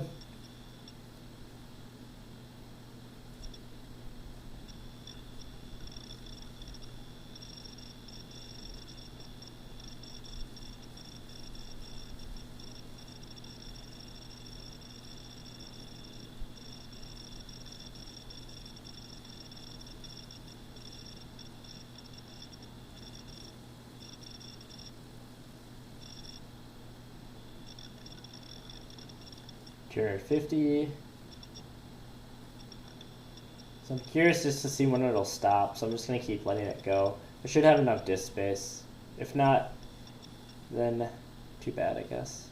Cool, so it just scrolled again. So it scrolled again. Still getting the images. So that's pretty cool. This is just like an actual browser too. That's pretty awesome. Looks like it's robot controlled. That's pretty cool. I'm also thinking what other cool stuff I can do with Selenium. I'm going to try to get to log into my bank or something. That'd be pretty cool. Get my account balances.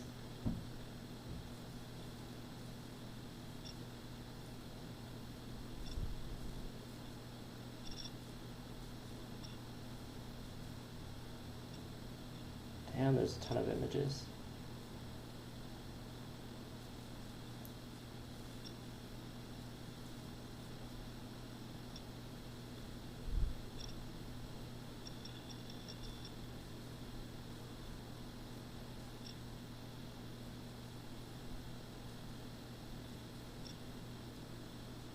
$500 images. That's pretty good.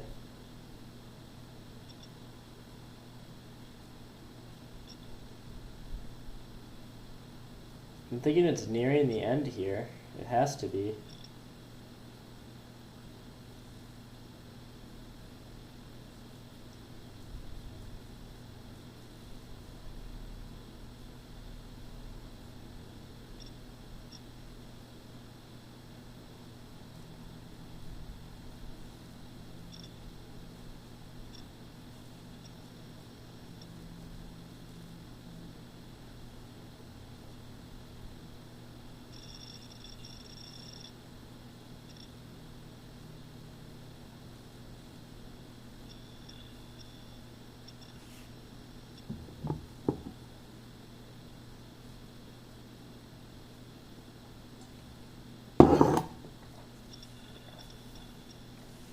All right, now you see it scrolled to the end here, and so the show more results button, I think it'll get to the end here and it won't do anything more because you have to click that button. But the cool thing with Selenium, this isn't a link. This is calls an AJAX function, so we can get our automated browser to click this button and show more. So I think that'll be pretty neat. And so we're going to have to uncover the nature of this show more results button. And does it pop up now every time you click it, or a certain amount, or can we check if it exists, stuff like that. So looks like we have almost 650 images. Probably filling out my disk space pretty quickly. So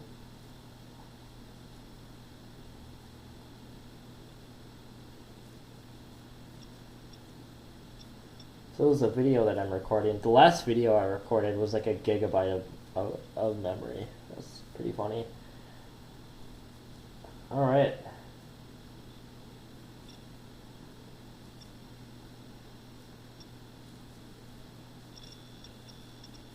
Maybe we'll get to 700. Cool.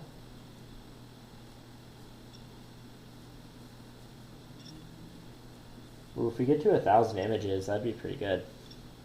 I don't think we would be able to get to 1,000 images though.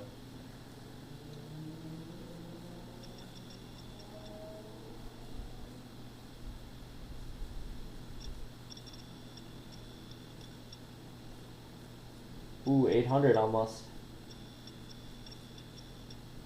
You know what? This is boring. Let's listen to music. It's probably almost. Oh shoot! I'm freezing up here, boys. Oh, we have like 10 seleniums open. I don't know which one's like doing the work. I think it's the last one.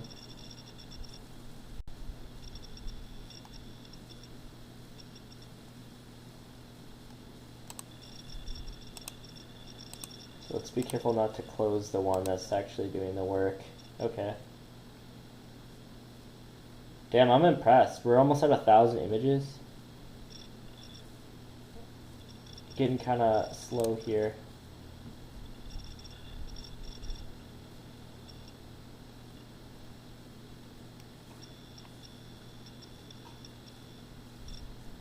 So it's found 1,220 images and downloaded almost 900 now.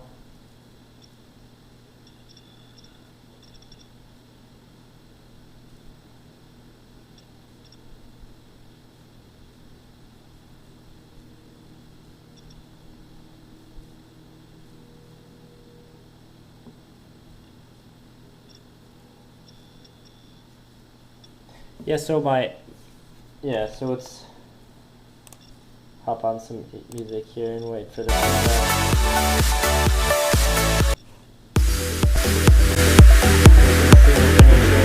It's probably gonna be done.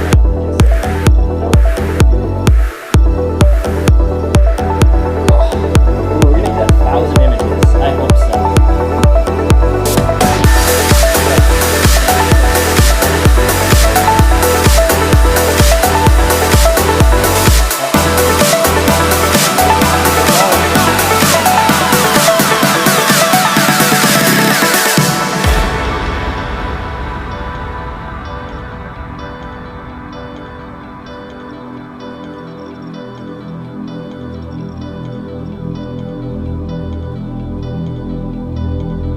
Over 1,000. So this is actually interesting to me. So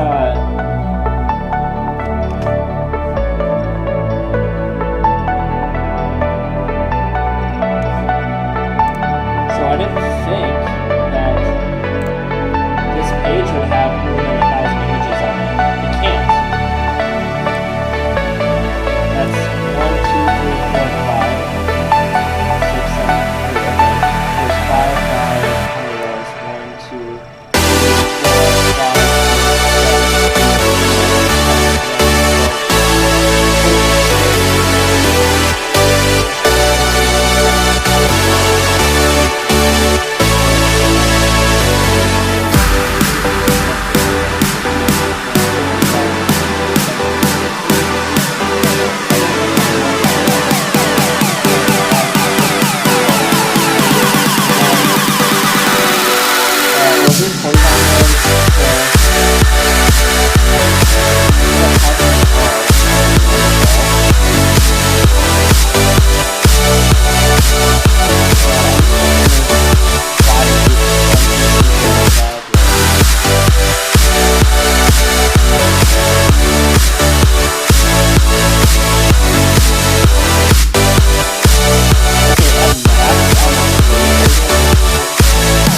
about 500.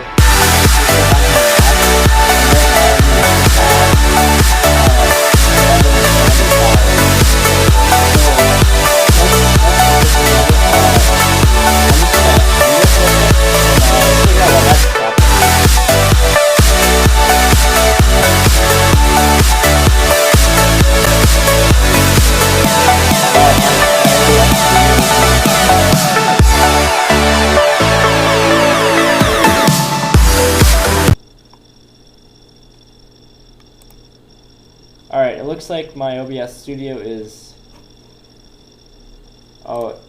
moving quick now. Okay,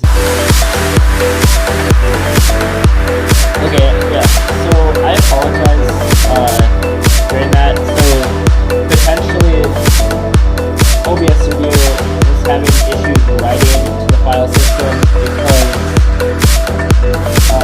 we were just downloading tons of images, so slow, something like that. So I'll check that later.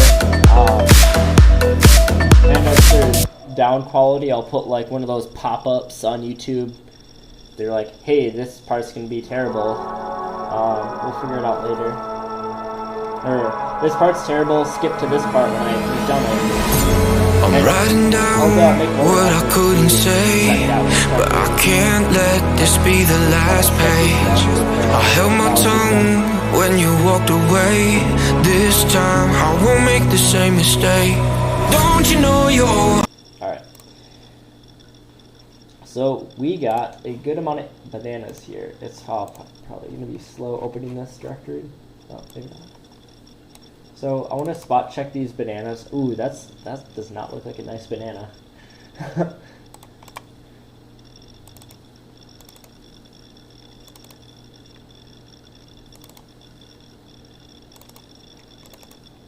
I'm looking for duplicates. So it doesn't look like they're duplicating. I mean, like, I don't know. I'm just like randomly spot checking. But that's actually curious because the script kept going. This is a .image file. Okay. Okay. So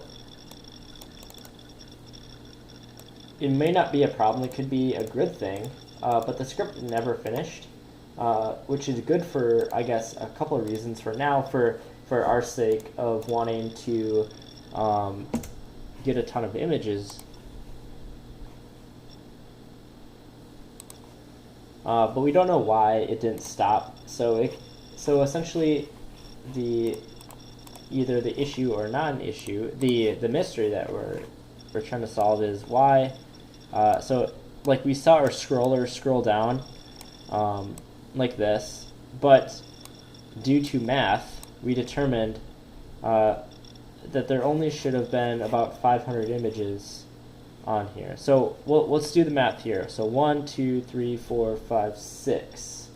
So there's 6 across, and 1, 2, 3, 4, 5, 6, 7, 8, 9, 10, 11, 12, 13, 14, 15, 16, 17, 18, 19, 20, 21, 22, 23, 24, 25, 26, 27, 28, 29, 30, 31, 32, 33, 34, 35. Whoop, I skipped over a couple. 35. Well, let's try to get to halfway point. So 1, 2, 3, 4, 5, 6, 7, 8, 9, 10, 11, 12, 13, 14, 15, 16, 17, 18, 19, 20, 21, 22, 23, 24, 25, 26, 27, 28, 29, 30. So it looks like there's about 30 rows to half. Let's say 60 in total. 60 times 6, because there's 6 images across. It seems 1, 2, 3, 4, 5, 6, 7. Maybe there's 7. Okay. Let's just say 6 for right now. Yeah. Even if there are 7 images, 60 rows times 7 images on here, there should be only 420 images. And this is my wider screen rendering this, and so that's curious. I don't know Yeah, so we did leave the bananas directory, but there's like over 1,000 bananas that we got, and we don't know why Selenium kept going. So another thing I want to do with Selenium, so I'm not going to argue with that because it's doing what we want it to do, which is get a lot of images. So we solved that first problem. So get more than 100 images gathered at a time. This is, how do we format text strike through? This is complete. We have gotten more than 100 images. We don't want this to be strike through though. Oh man.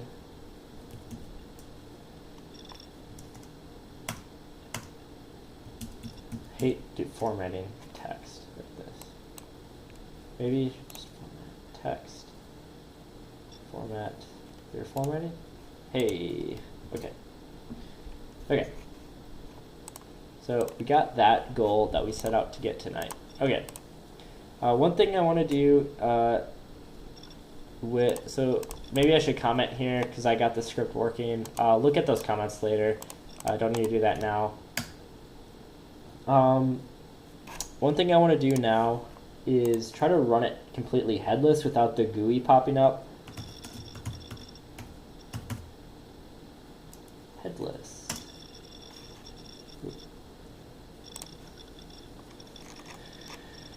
I've done this before, I know you can do it. Okay, this looks confusing.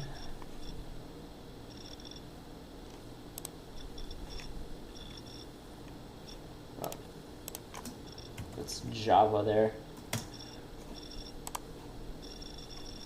We don't like Java around here. Okay, show me the code. Chrome options, add argument, headless. That's Chrome options. Okay, well, that had some of the stuff that we wanted. So we'll keep that popped open. Kind of a cool website they got here. Cool. So we'll keep this open right now, and then Selenium, Firefox, Python, headless.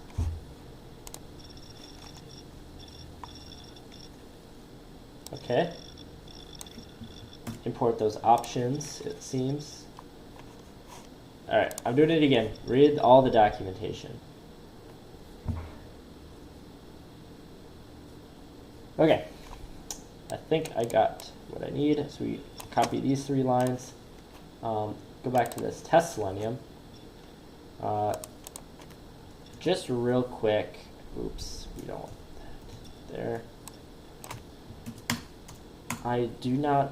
I'm not a fan of imports that are smaller in size than other imports being below. I don't like that. So it's just a pet peeve. So you have to fix that. Okay. A lot of the code is ugly. A lot of the code is ugly just because we've been moving so quick and we haven't had time to clean it up. That goes for pretty much every part of this application that we're building. But I like to follow the philosophy of build quick, and you can always come late. Just build quick, get it up, get something working as quickly as possible. Then you can try to figure out how to make it better later. So WebDriver.Firefox, that looks like what we're calling right here. Yes, and so we want to pass in those options as the variable in here, and it looks like they just have an executable path, which is kind of cool. Yeah, so I'm excited to actually load this up in like a Docker container on a server or something and like have Selenium run headless. That'd be pretty awesome. So let's see if this worked.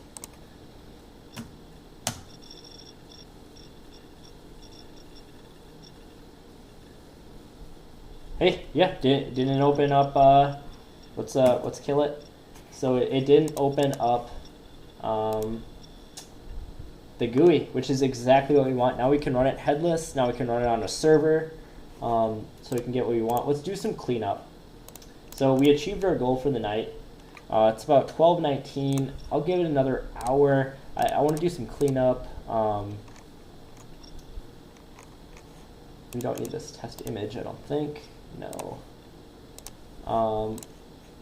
Test request. We don't need this. Just get rid of it.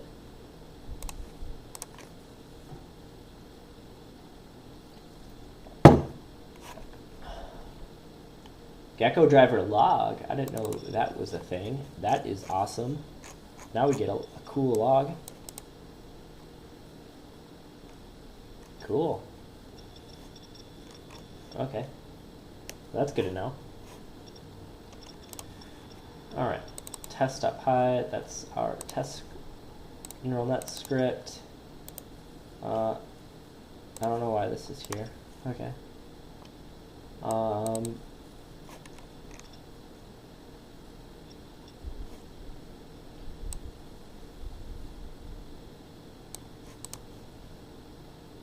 So this image search, I'm not sure if we need it anymore. It's pretty much obsolete at this point, so I'm just going to say we don't need this.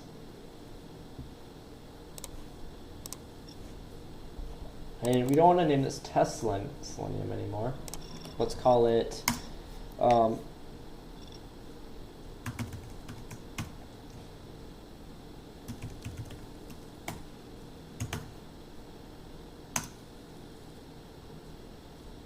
alright, image collector. So I want to do some refactoring here. Instead of it just being some random script here. So we didn't do it in the last video. We haven't done it up until now, but let's start thinking more about designing our application in more of an object-oriented way with defining classes. So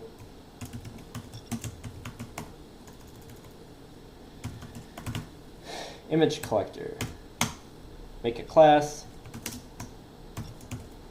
init,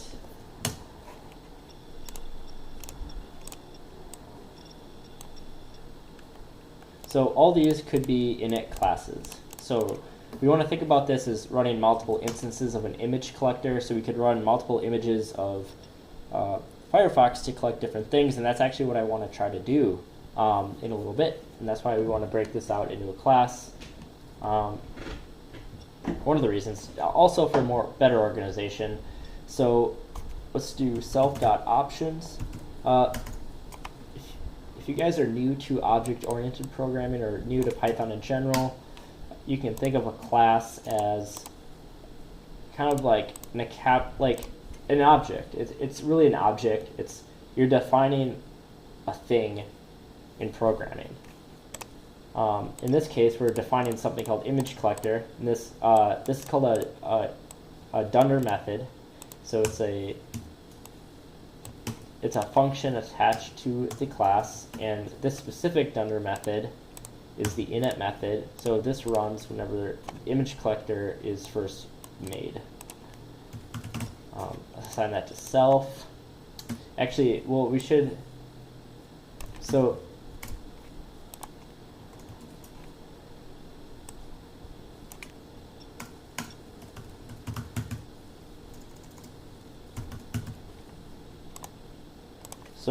I'll show you guys here. Just gotta concentrate. All right. So headless is now a parameter that we can pass in, and so I'm just like going through here, and we can set a default state true. So headless is true by default. If we want to in the future, we could change it to not headless. Pretty simple. So let's also set self.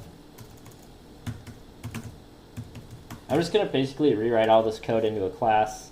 So it'll just take a little bit for my sanity and better organization.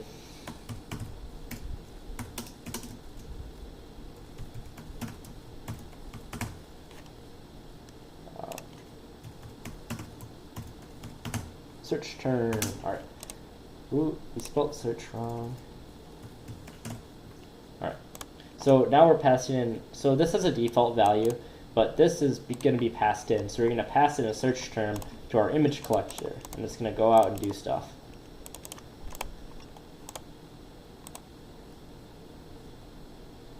So I'm looking through the rest of this. Delete that comment.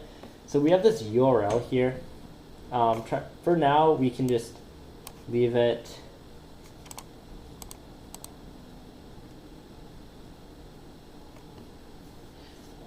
Come back. So here's where we want to start, I think, defining methods. So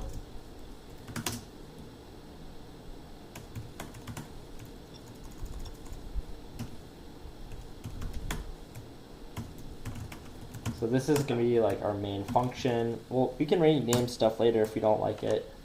So collect images are going to be our main function.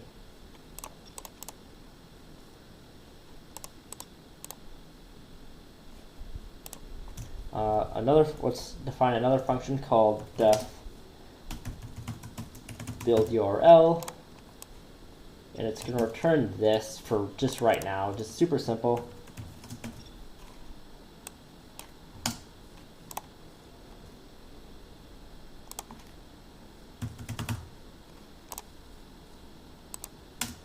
Do a little bit of spacing.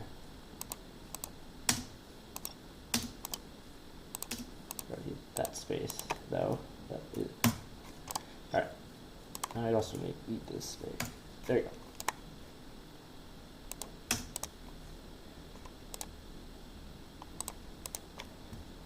So my reasoning for this is if we want to somehow dynamically create a different URL in the future, we would do it in this build URL function. But right now we're just returning this URL right here.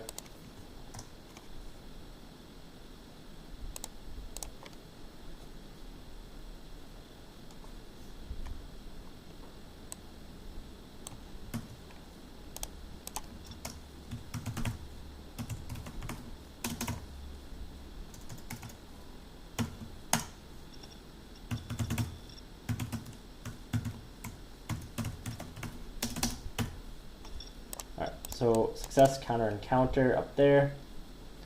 Let's see. So this browser,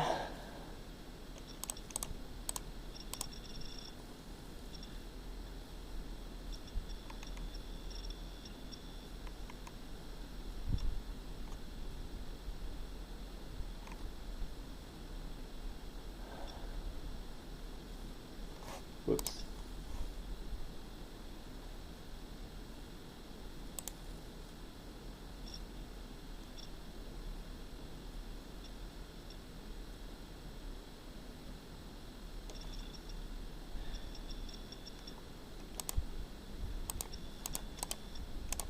So instead of having our options up here, let's do this.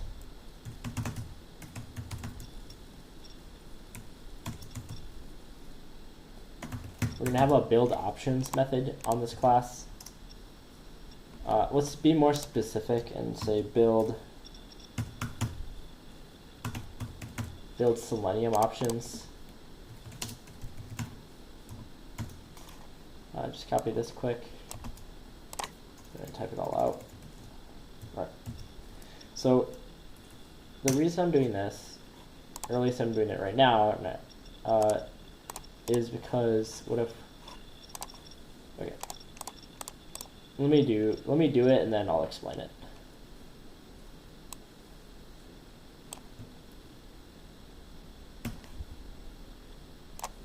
So we're gonna do that.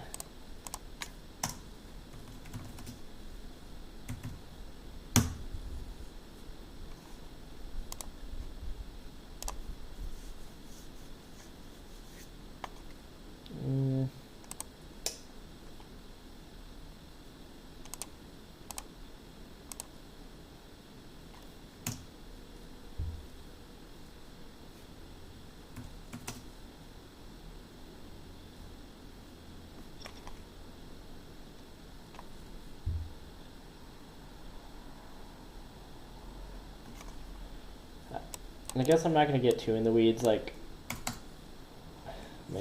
making this good. We can do that later, but let's just be quick and dirty. If self.options, nope, if self.headless, we're gonna change the option here, and then for right now, for any other Selenium options that we have, we'll just pop it in here and just with if statements and maybe pass it into this constructor, just to like be quick and dirty about it.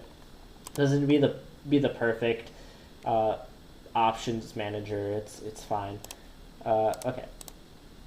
So now we want to generate this object.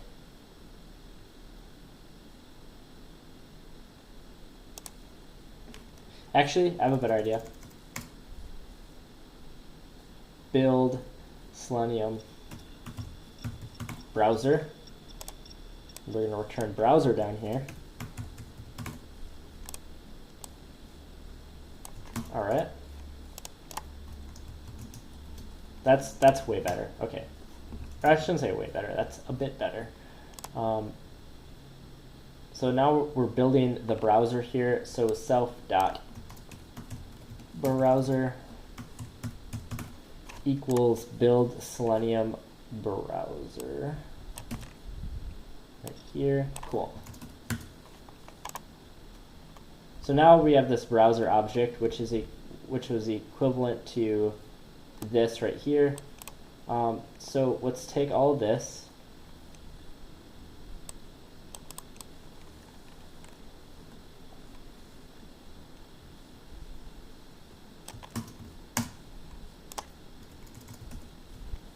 Now it's running under this method.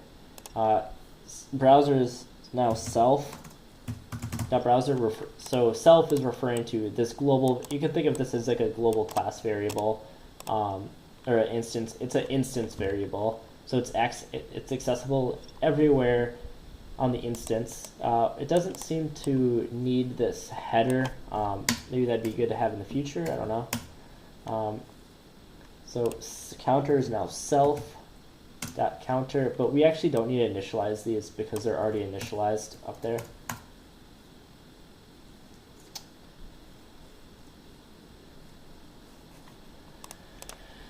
So here's something we'd want to edit potentially in the future.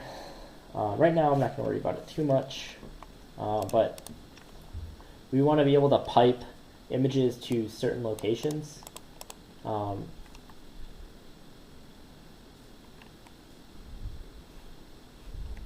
Actually, let's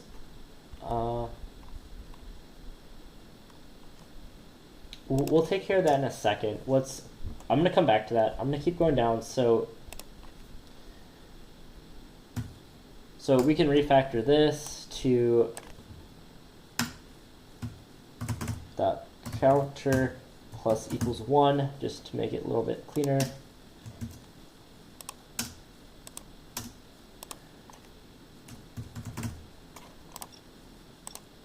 And then we change this to success counter because that makes more sense to me than suck counter. I don't like how this isn't spaced, like with snake case, so we're gonna just do that.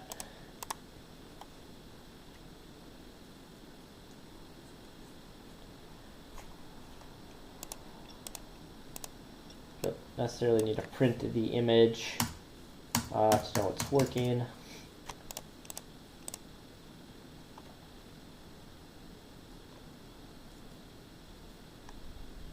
I don't think we're actually using this path, are we? I don't think so. Let's change these. So we can just do a Control-Shift-R for replace. And let's just do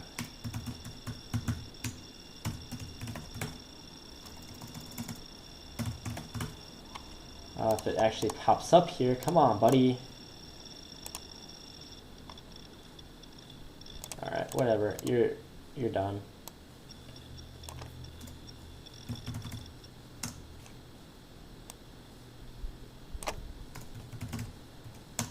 I forgot how to put multiple cursors down on PyCharm, so I'm just gonna do it one at a time now. So we can refactor this to self.successCounter plus equals 1. Great.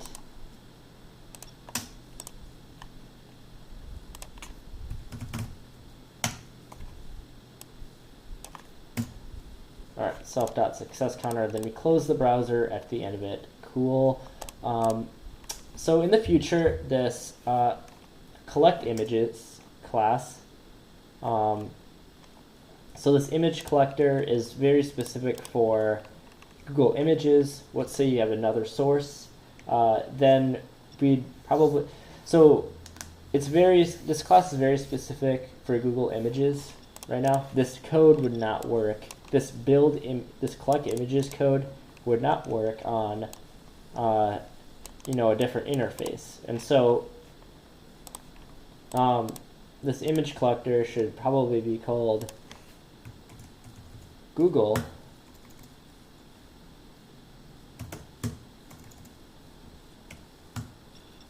image collector.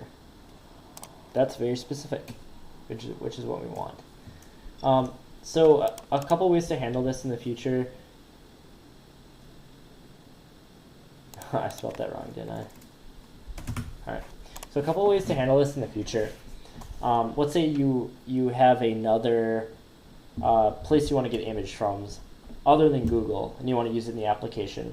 In that case, you'd create an image collector superclass, like kind of like this, and then you'd create a subclass called like Google Image Collector, and it'd inherit some of these same. So you still need a couple things remain the same. You still need Selenium. Probably you still want it to have a search term maybe, and depends on your different interfaces. But for right now, that's doing too much. We just want to keep it as simple as possible with some easy refactoring. We've broken some of the options out here, and so let's say we wanted to use Chrome instead.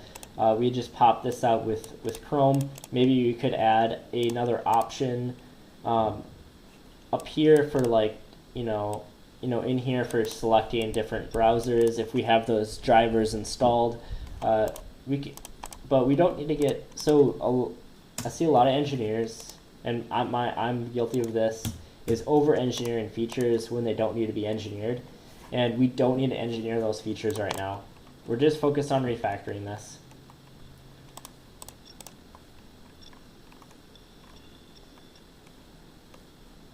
All right, so what I want to do here, I'm going to create a file called app.py. This is going to be like essentially our main file, or our main executable.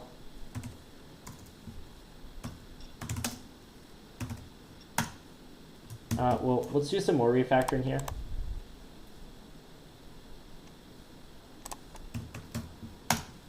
Create a source directory. Let's just get a lot more clean in our application here.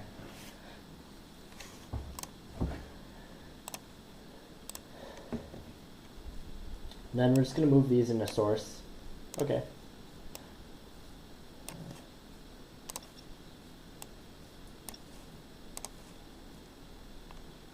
And let's create a new folder called models. Well, we haven't decided how we actually want to structure this entire project yet, so I'm going to hold off on that. Just like keep it like pretty simple. We probably want a main data directory, however. Data. And then let's just have sports live in data. Easy. So we have data, then here's our first superclass, sports, subclasses of sports. Cool.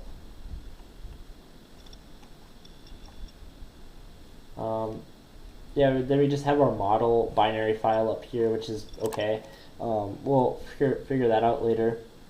So I think I'm going to spend the rest of the time tonight and just refactor stuff. You're welcome to stick around and watch me do this. I'll probably be posting this refactored code on GitHub. We'll see if I have enough time. I just want to test the image collector now. So from src.image, it's not auto-completing. No, I think I don't have a interpreter. I think I know. This will just like make my life way easier. So I'm just gonna take some time and do it. Oh, you gotta go to settings like this. This is in PyCharm, by the way. So it could be different. Yeah. So settings.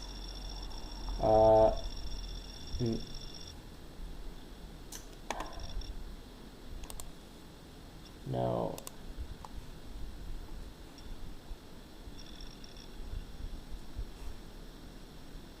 Was it in settings? Damn. I always forget how to like set the... I need to set the project the Python interpreter.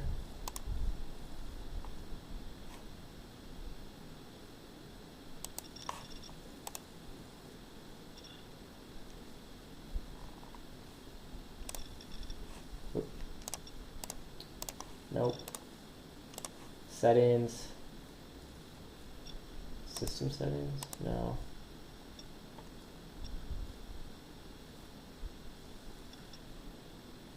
Ah, jeez. Okay. We're just gonna go to Google.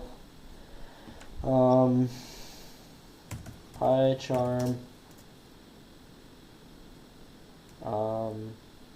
Set interpreter.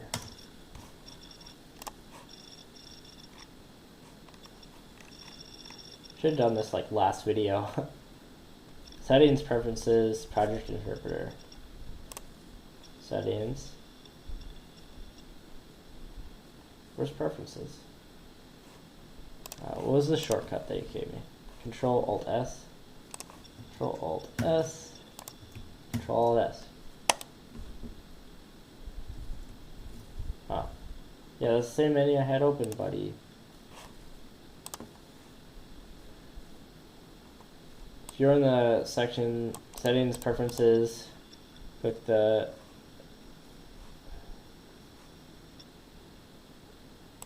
settings / preferences. Preferences. Appearance. No.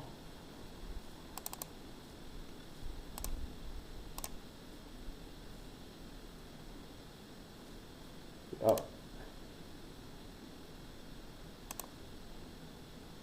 Jeez.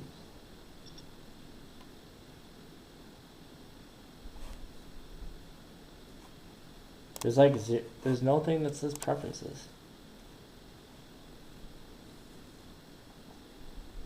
Select project name. So what do I set for project name? Sorry guys about this.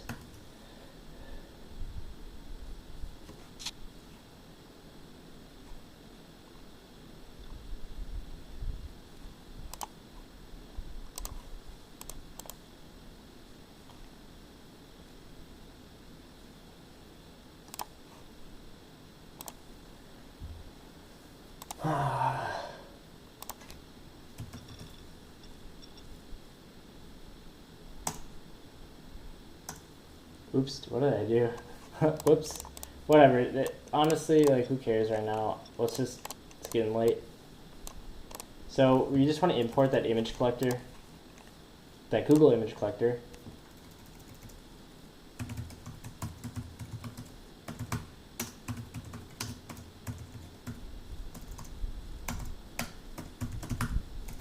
Whoop. That's why autocomplete's nice.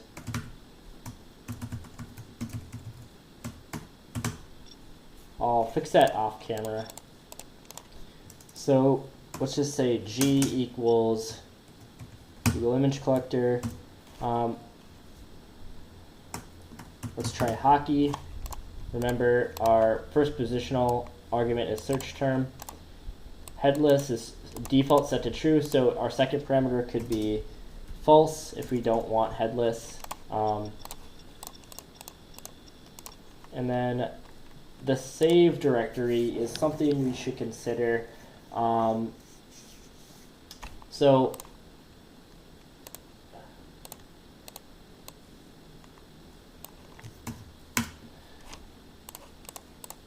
I said I'd come back to that. And so search term. So we don't care about it. We do care about a term, but I want to define it differently. So I want to say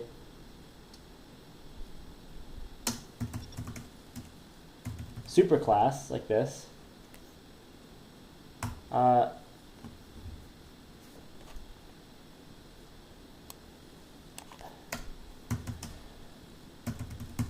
Subclass, which is, yeah, that makes sense to me. Yeah, so we're just setting self.search term. That's not going to be correct. That's actually going to throw a syntax error. So you have to fix that. Missed that one.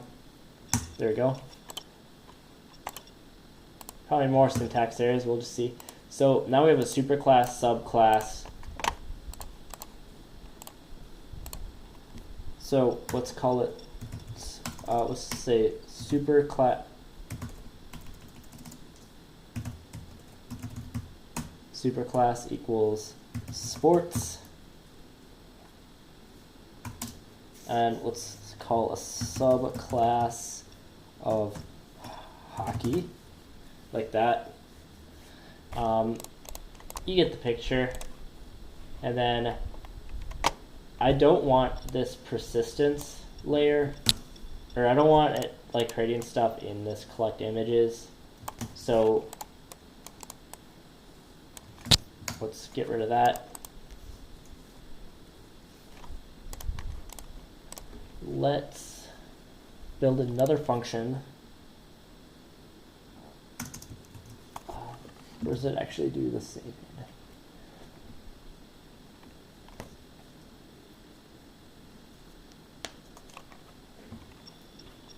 Here, we can actually just do this in the init. So let's do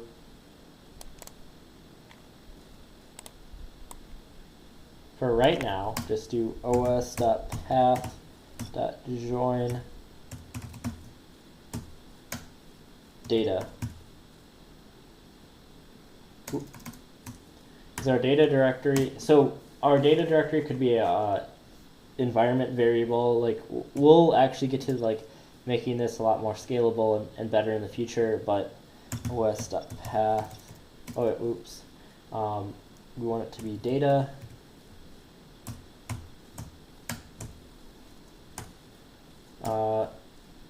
Superclass, you can leave that there and then just do superclass. So the superclass, which is sports, subclass hockey, for example, and this hard-coded data directory, which we could make dynamic in the future, which is not necessarily right now. os.makedir, we want to actually make this directory again if it doesn't exist. Sweet. So now we're creating that directory if it doesn't exist inside data. We'd be creating sports, then hockey. So we can actually, let's just delete sports here.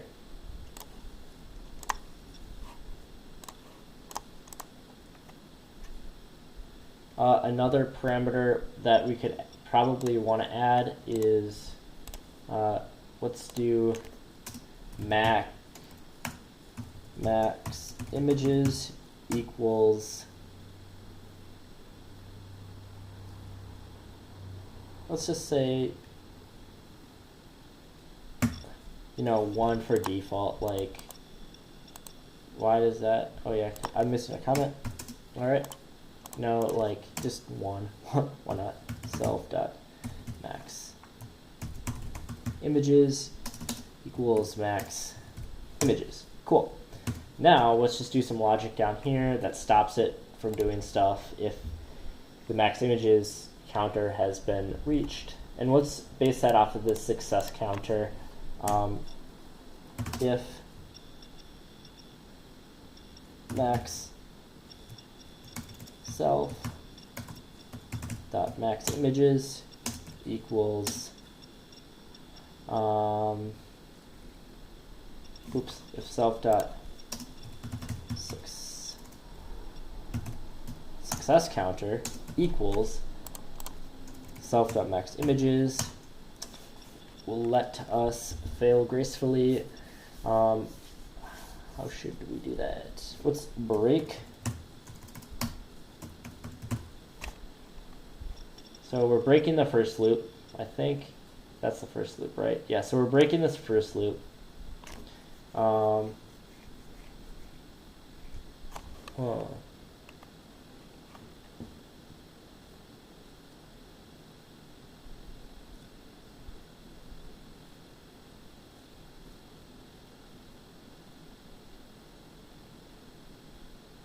We want to break this outer loop too. Oh, that's... I guess we could just recopy this logic, quick and dirty. So then, right here, outside of the loop, oops, what did I do? Did I do anything? Okay. Then right here, outside of the loop, what we're gonna do is just do the same thing. Break. So it breaks it twice, and then it should be done. So this will equate to true, it'll break. This will equate to true, it'll break. This outer loop again. Should be fine. All right. There's probably going to be some errors I missed in here, but we'll figure it out. Search term.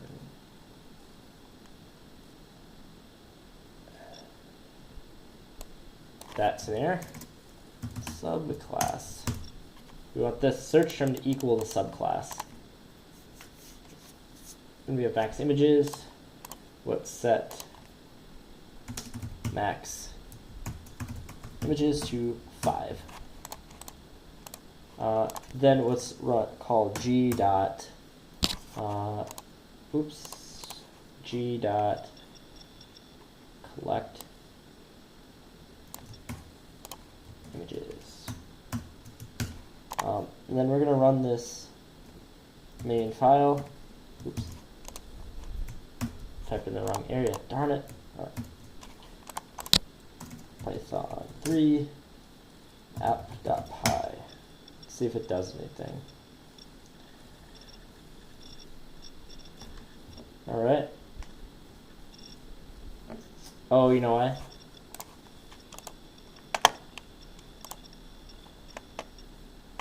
Yeah, it should be making it.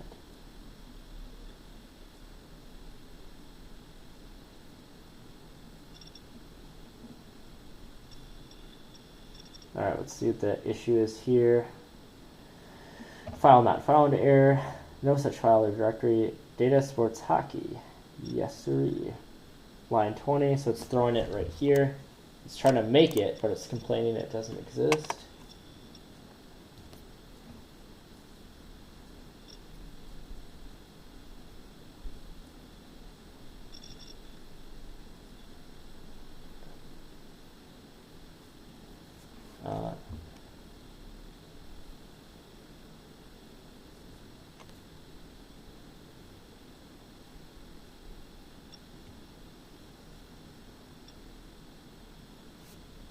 This data is living on the root of this pipe script, so I thought that would have worked.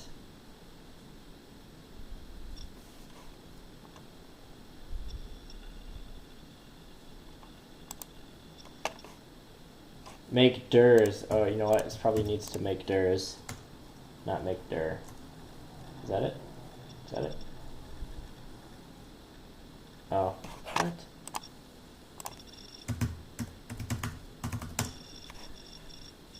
Make durs. That is correct. What?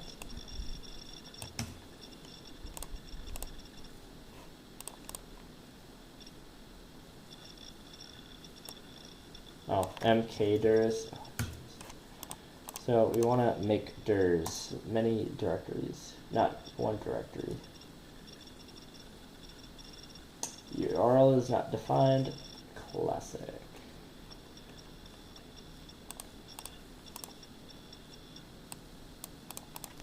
Let's just define URL here as self URL equals self.build URL, which will return this string that we just pretty much hard-coded in there with the search term that's passed into the constructor. So we just forgot to add it to this collect images function.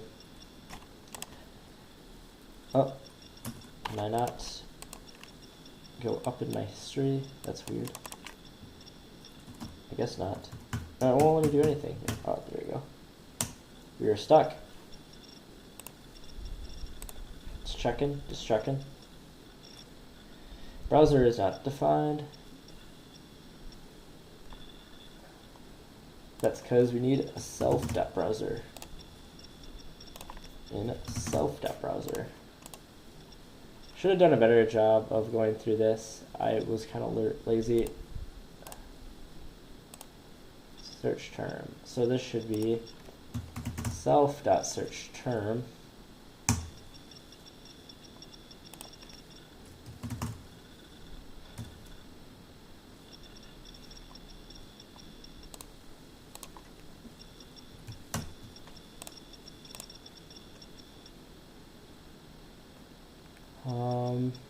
This also should be self.search term.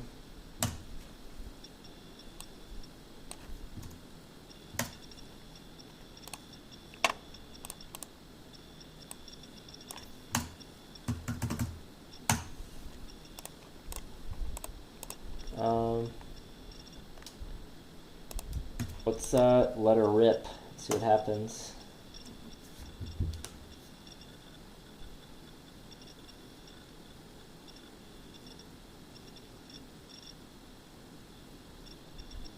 Browser's not defined? Line 68? Ah, classic. It's less browser right here.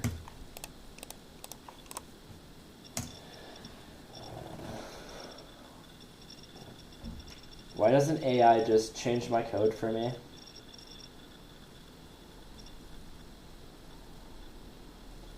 Alright, clearly there is some sort of error. Because, okay, I know what the issue is. Because it's working, but because it's running into an error here, image name, image type is not defined. So that's interesting. In terms of how we're going to design this. So image type should be underscored like this. So that was the error it was giving. So it's like, hey, I don't know what that is. This should also be fixed down here. More typos on my part. Yikers. Image type. It's getting late, boys and girls. So my brain capacity to do stuff is significantly diminishing. And I've been coding all day for my job too. Unfortunately, I don't get paid to make YouTube videos.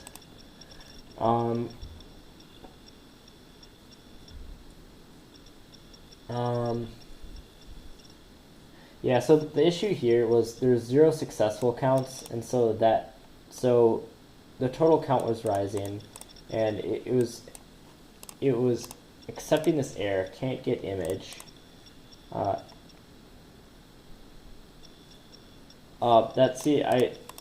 That's it. Okay, so this is another instance of when you should break up your logic. So we don't actually need this path here.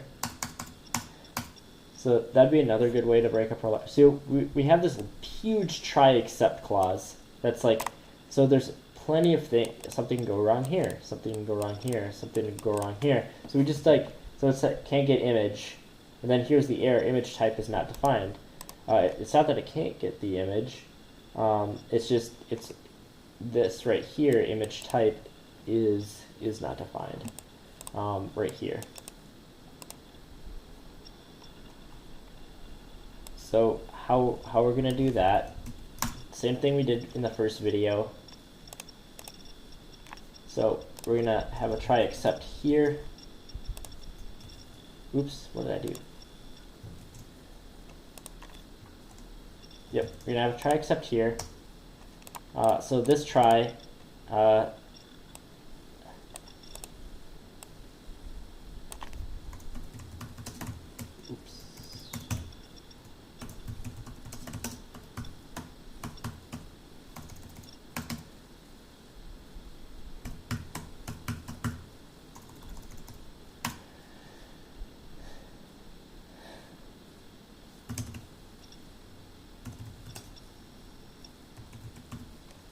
Alright, so failed to download image there. Then let's have another try except block.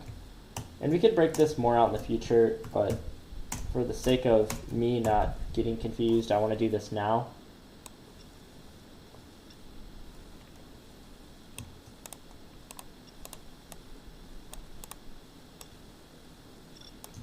So now,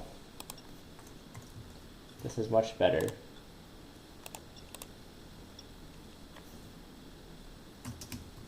So we don't know what exceptions are going to come up, so we can accept the base exception like we did up here. And in Python, you can actually create your own errors, but we're not going to do that now.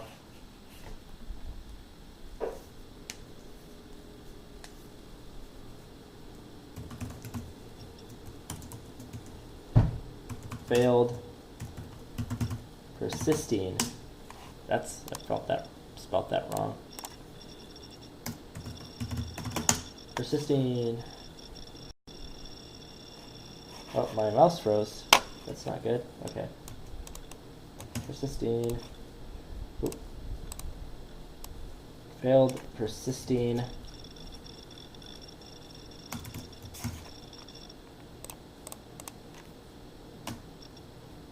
Image.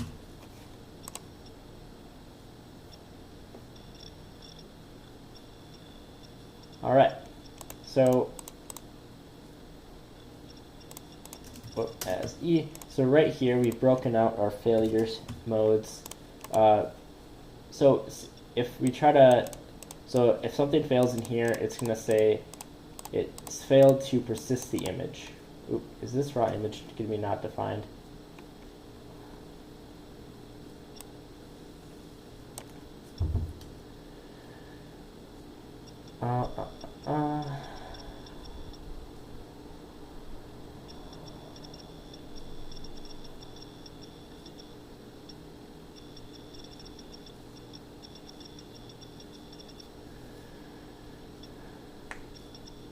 Let's try it out. I can't remember if this is going to throw an error or not. It very well may, because it's not defined in the local scope of this try except block. That's easy to fix though if it is. Alright, let's go back here. So we don't want this to run on our failure state only. So let's back her out by 1. Yep. Yep. So it'll break the loop twice. Maybe there's a better way to do this in Python, but it'll break the loop twice if it reaches this state. Let's just let her rip and see if that error is thrown up here. It doesn't seem to be, so I think we're good. We're also not getting any successful images.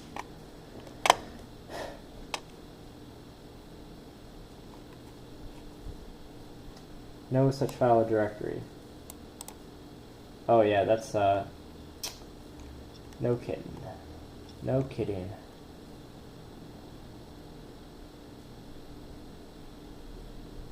You know what?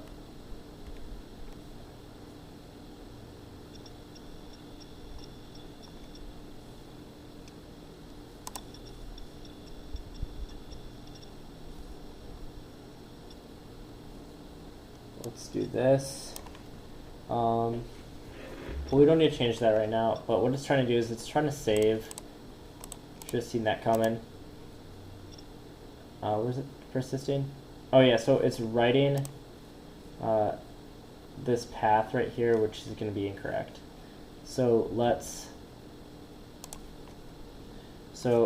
we'll stop.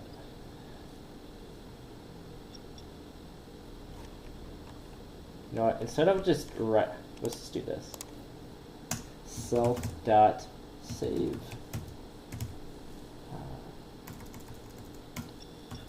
Data path equals this. So now we just use this variable. So that simplifies things a little bit.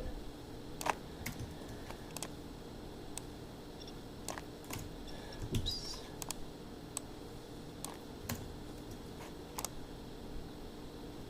Is that in there? Oh yeah, we need one more. Okay. So down here, then self.search term plus image. So we don't want that. We actually want self.data path. Let's try her out.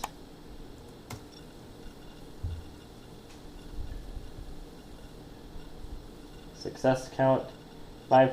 Okay, so 5 pictures successfully downloaded in data, sports, and then we got our hockey. Cool.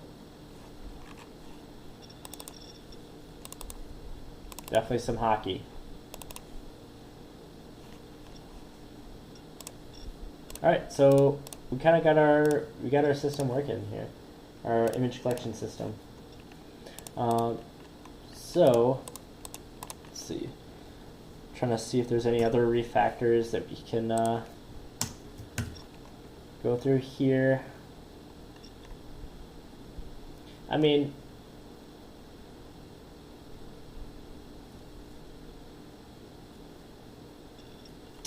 I guess we can just leave it as it is right now.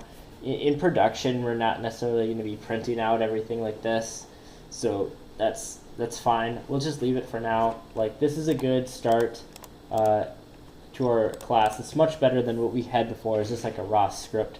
Now we can actually instantiate these classes. Right here we can make a couple of them and run them on different processes, for example,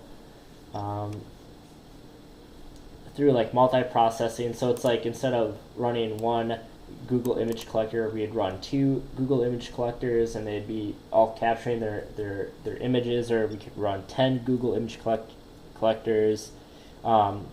Some ideas, like we have a collector microservice, for example, and then it's like it's given batch jobs. So you'd have like a multi-process of many Google image collectors going out at different times to like collect different things. So that's kind of what I'm envisioning here, is how you'd use this class effectively, but right now it's just one at a time. Eventually, like, our main app here will be a web server, and you'll give the web server commands, and then once you give this web server command, it'll go out and collect images. You just need to pass in kind of these right here, and then in the future you'd have like user ID and stuff like that. Then you would store, certain places for different users, so on and such forth. So that seems to be working. So right now, let's get 1,000 images of each. In fact, can we? I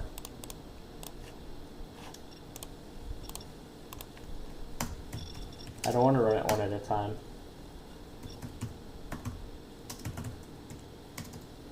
Multi-process. I don't use multi-processes a lot.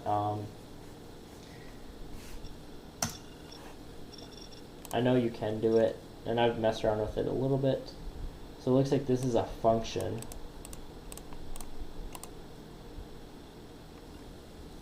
Multi-processing.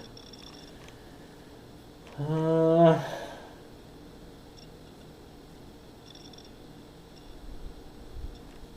I'm just like too tired to comprehend this documentation right now.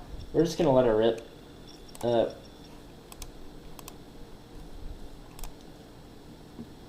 Let's get max images here. 1,000 for hockey.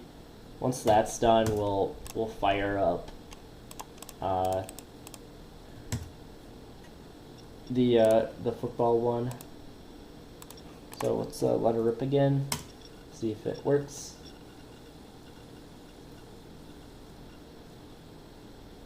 Oh, you know what? We another issue that before we do that. So the search term is gonna fail if we add more than one word in here. So this build URL, that's important that we broke it into a function. So I guess for right now we just need to add. No, let's.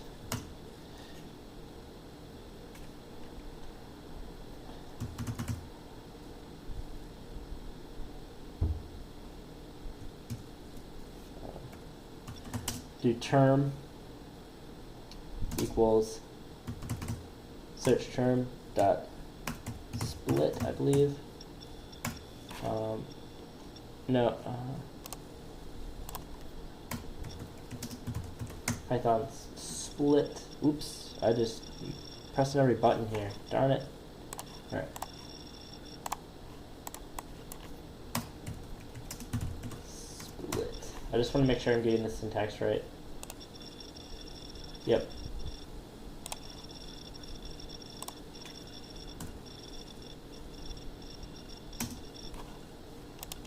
So we want to split this, and then join with a plus sign. Oops. Oh, you know, here. That's not how Python does it. I keep thinking it's JavaScript, my bad. Actually, we'll do slash, we'll split it by /n, that should work, and then term dot equals plus sign dot join term. All right, and then instead of search term here, we have term. So if we pass in, and let's printer out just to make sure we know what we're getting. Because if we have like hockey, like ice hockey game.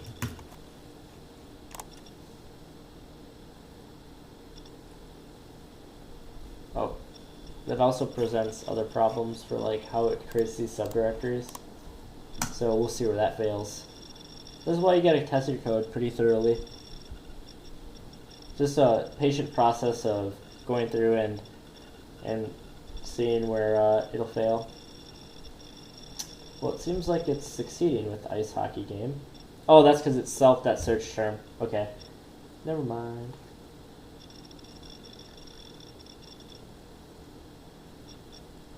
Okay, so that seems to be working phenomenally. Let's just double check. I just killed it. Just double check. Ice hockey game. Maybe it's not working. Maybe it's not working, but it's okay. Now we have ice hockey game. So we have each of the terms. That's not what we want.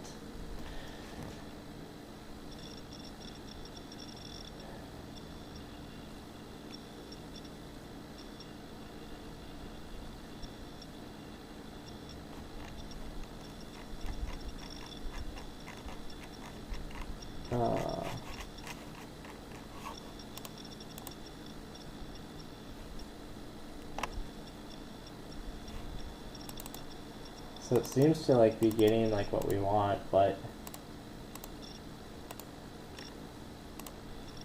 maybe it's like, maybe on Google's side it's formatting it for us, so we don't need to worry about it. Mouse just froze. Cool. Alright. Delete. I don't want it saving as ice hockey game though, I want it saving as hockey. So without us doing this, will it work?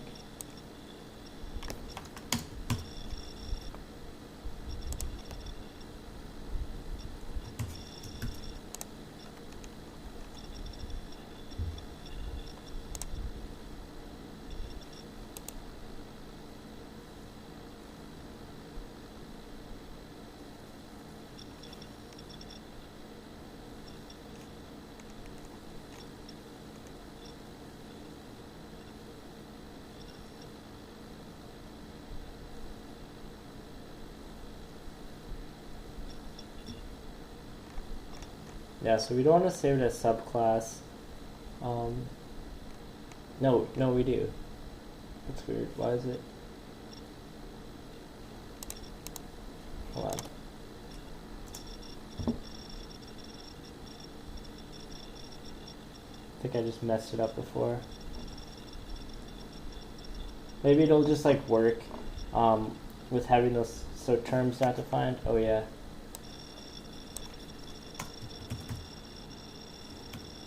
Come on. Why is everything slowing down on me? Okay. Is OBS Studio slow? I wonder how that's doing. It looks like it's pretty fast, so we're good. We good? I'm getting really tired here.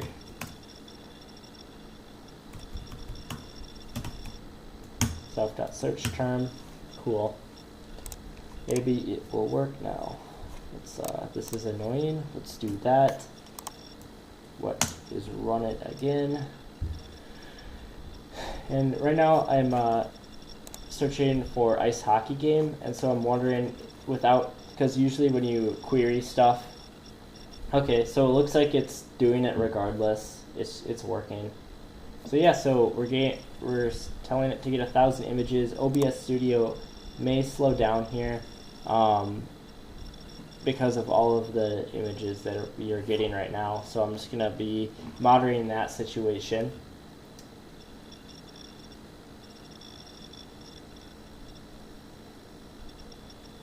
Feel free to skip ahead if you don't want to watch this count to 1,000.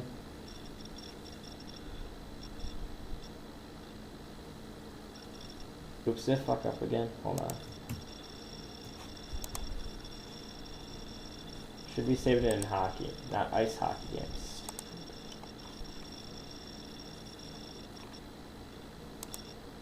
Alright, I'm gonna fix this last bug. Come on. It's being slow.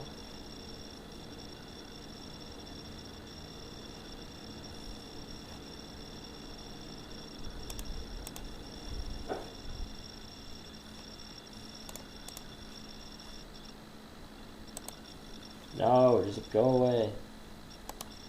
Why is the calculator open? Maybe it's because the recording's getting pretty big. I'm not sure.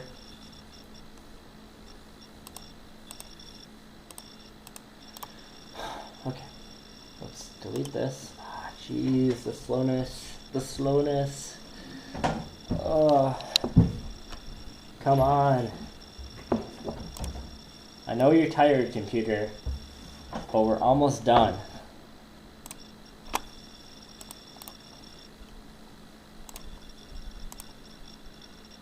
Okay, so the issue right now is that it's saving it as ice hockey game.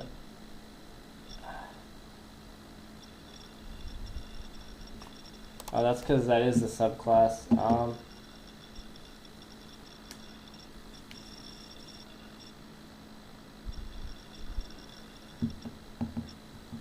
Now the search term shouldn't be the subclass.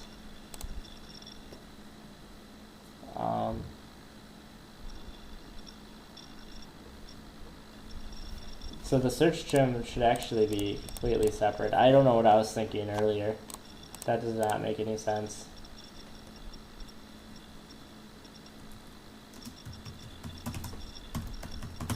Search term.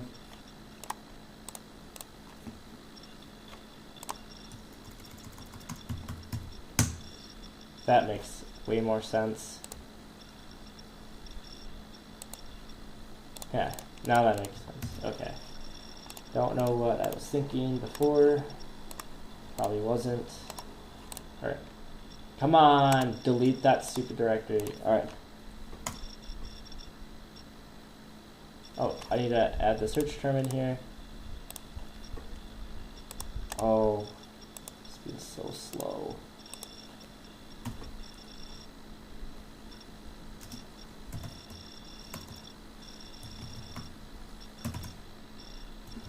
Let's just keep it in order.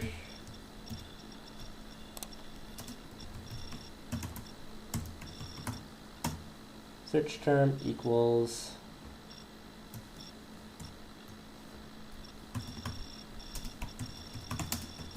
ice hockey game,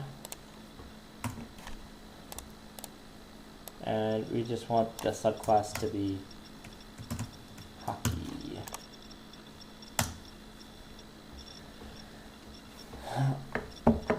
Please work. Please work. Oh. Oh no, it's doing it.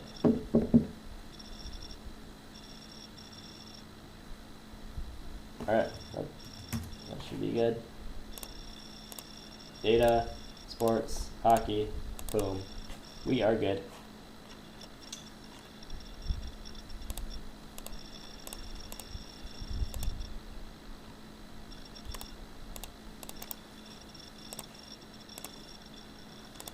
Alright, so I guess I'm going to call it there. I am going to download the images over, like as soon as I pop off here, because it's going to mess with OBS Studio, I think, eventually. So I'm going to download 1,000 images of each. So just a quick recap of what we achieved today. If this fucking thing is fast. Okay. Alright, so our overall goal is to create a system that takes in a superclass and n subclasses, gathers the required data, trains the model, and then deploys the model for use through a web API. So we now have a concept of a superclass and a subclass data gathering system. So we have this Google image collector, and we pass it a superclass, a subclass, a search term, and max images. And then right now we're using Selenium under the hood, which is pretty awesome. It's a headless browser, and we're running it headless, and then it's doing all these things for us that save the images to the specified directory. So I think this is a really good spot to stop. In the future, all we need now is to install Selenium, and we can run it through this Python interface, and we could have many processes going, collecting different images and stuff like that in batches. That's my idea. So that'd be pretty cool.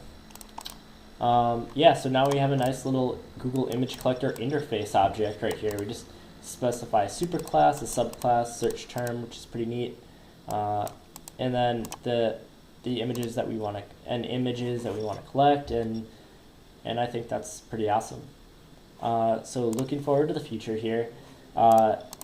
So we achieved our goal for the day, more than 100 images gathered at a time.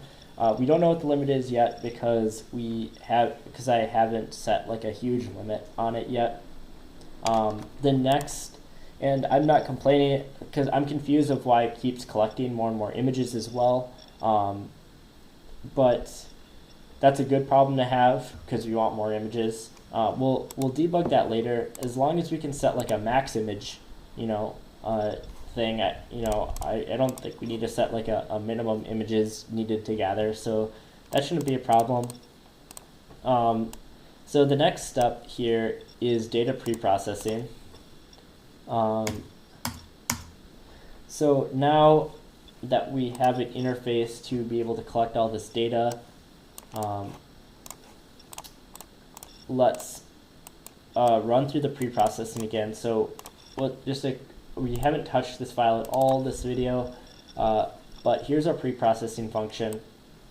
So we're gonna make changes to this function. We'll probably make it a class. So we're gonna build this into a similar type object system here, where it has similar type, interface is not it's not a collector, but we're gonna call it data preprocessor, class or whatever, and then it's gonna have different methods, stuff like that.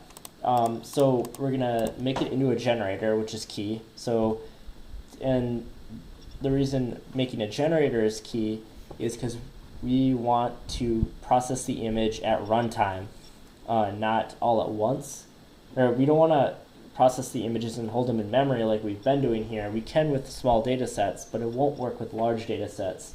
So we're going to have to process images on the fly as they are being trained upon by the Keras library. So we're going to change this into a class. We're going to make it a generator. So it's going to do it on the fly.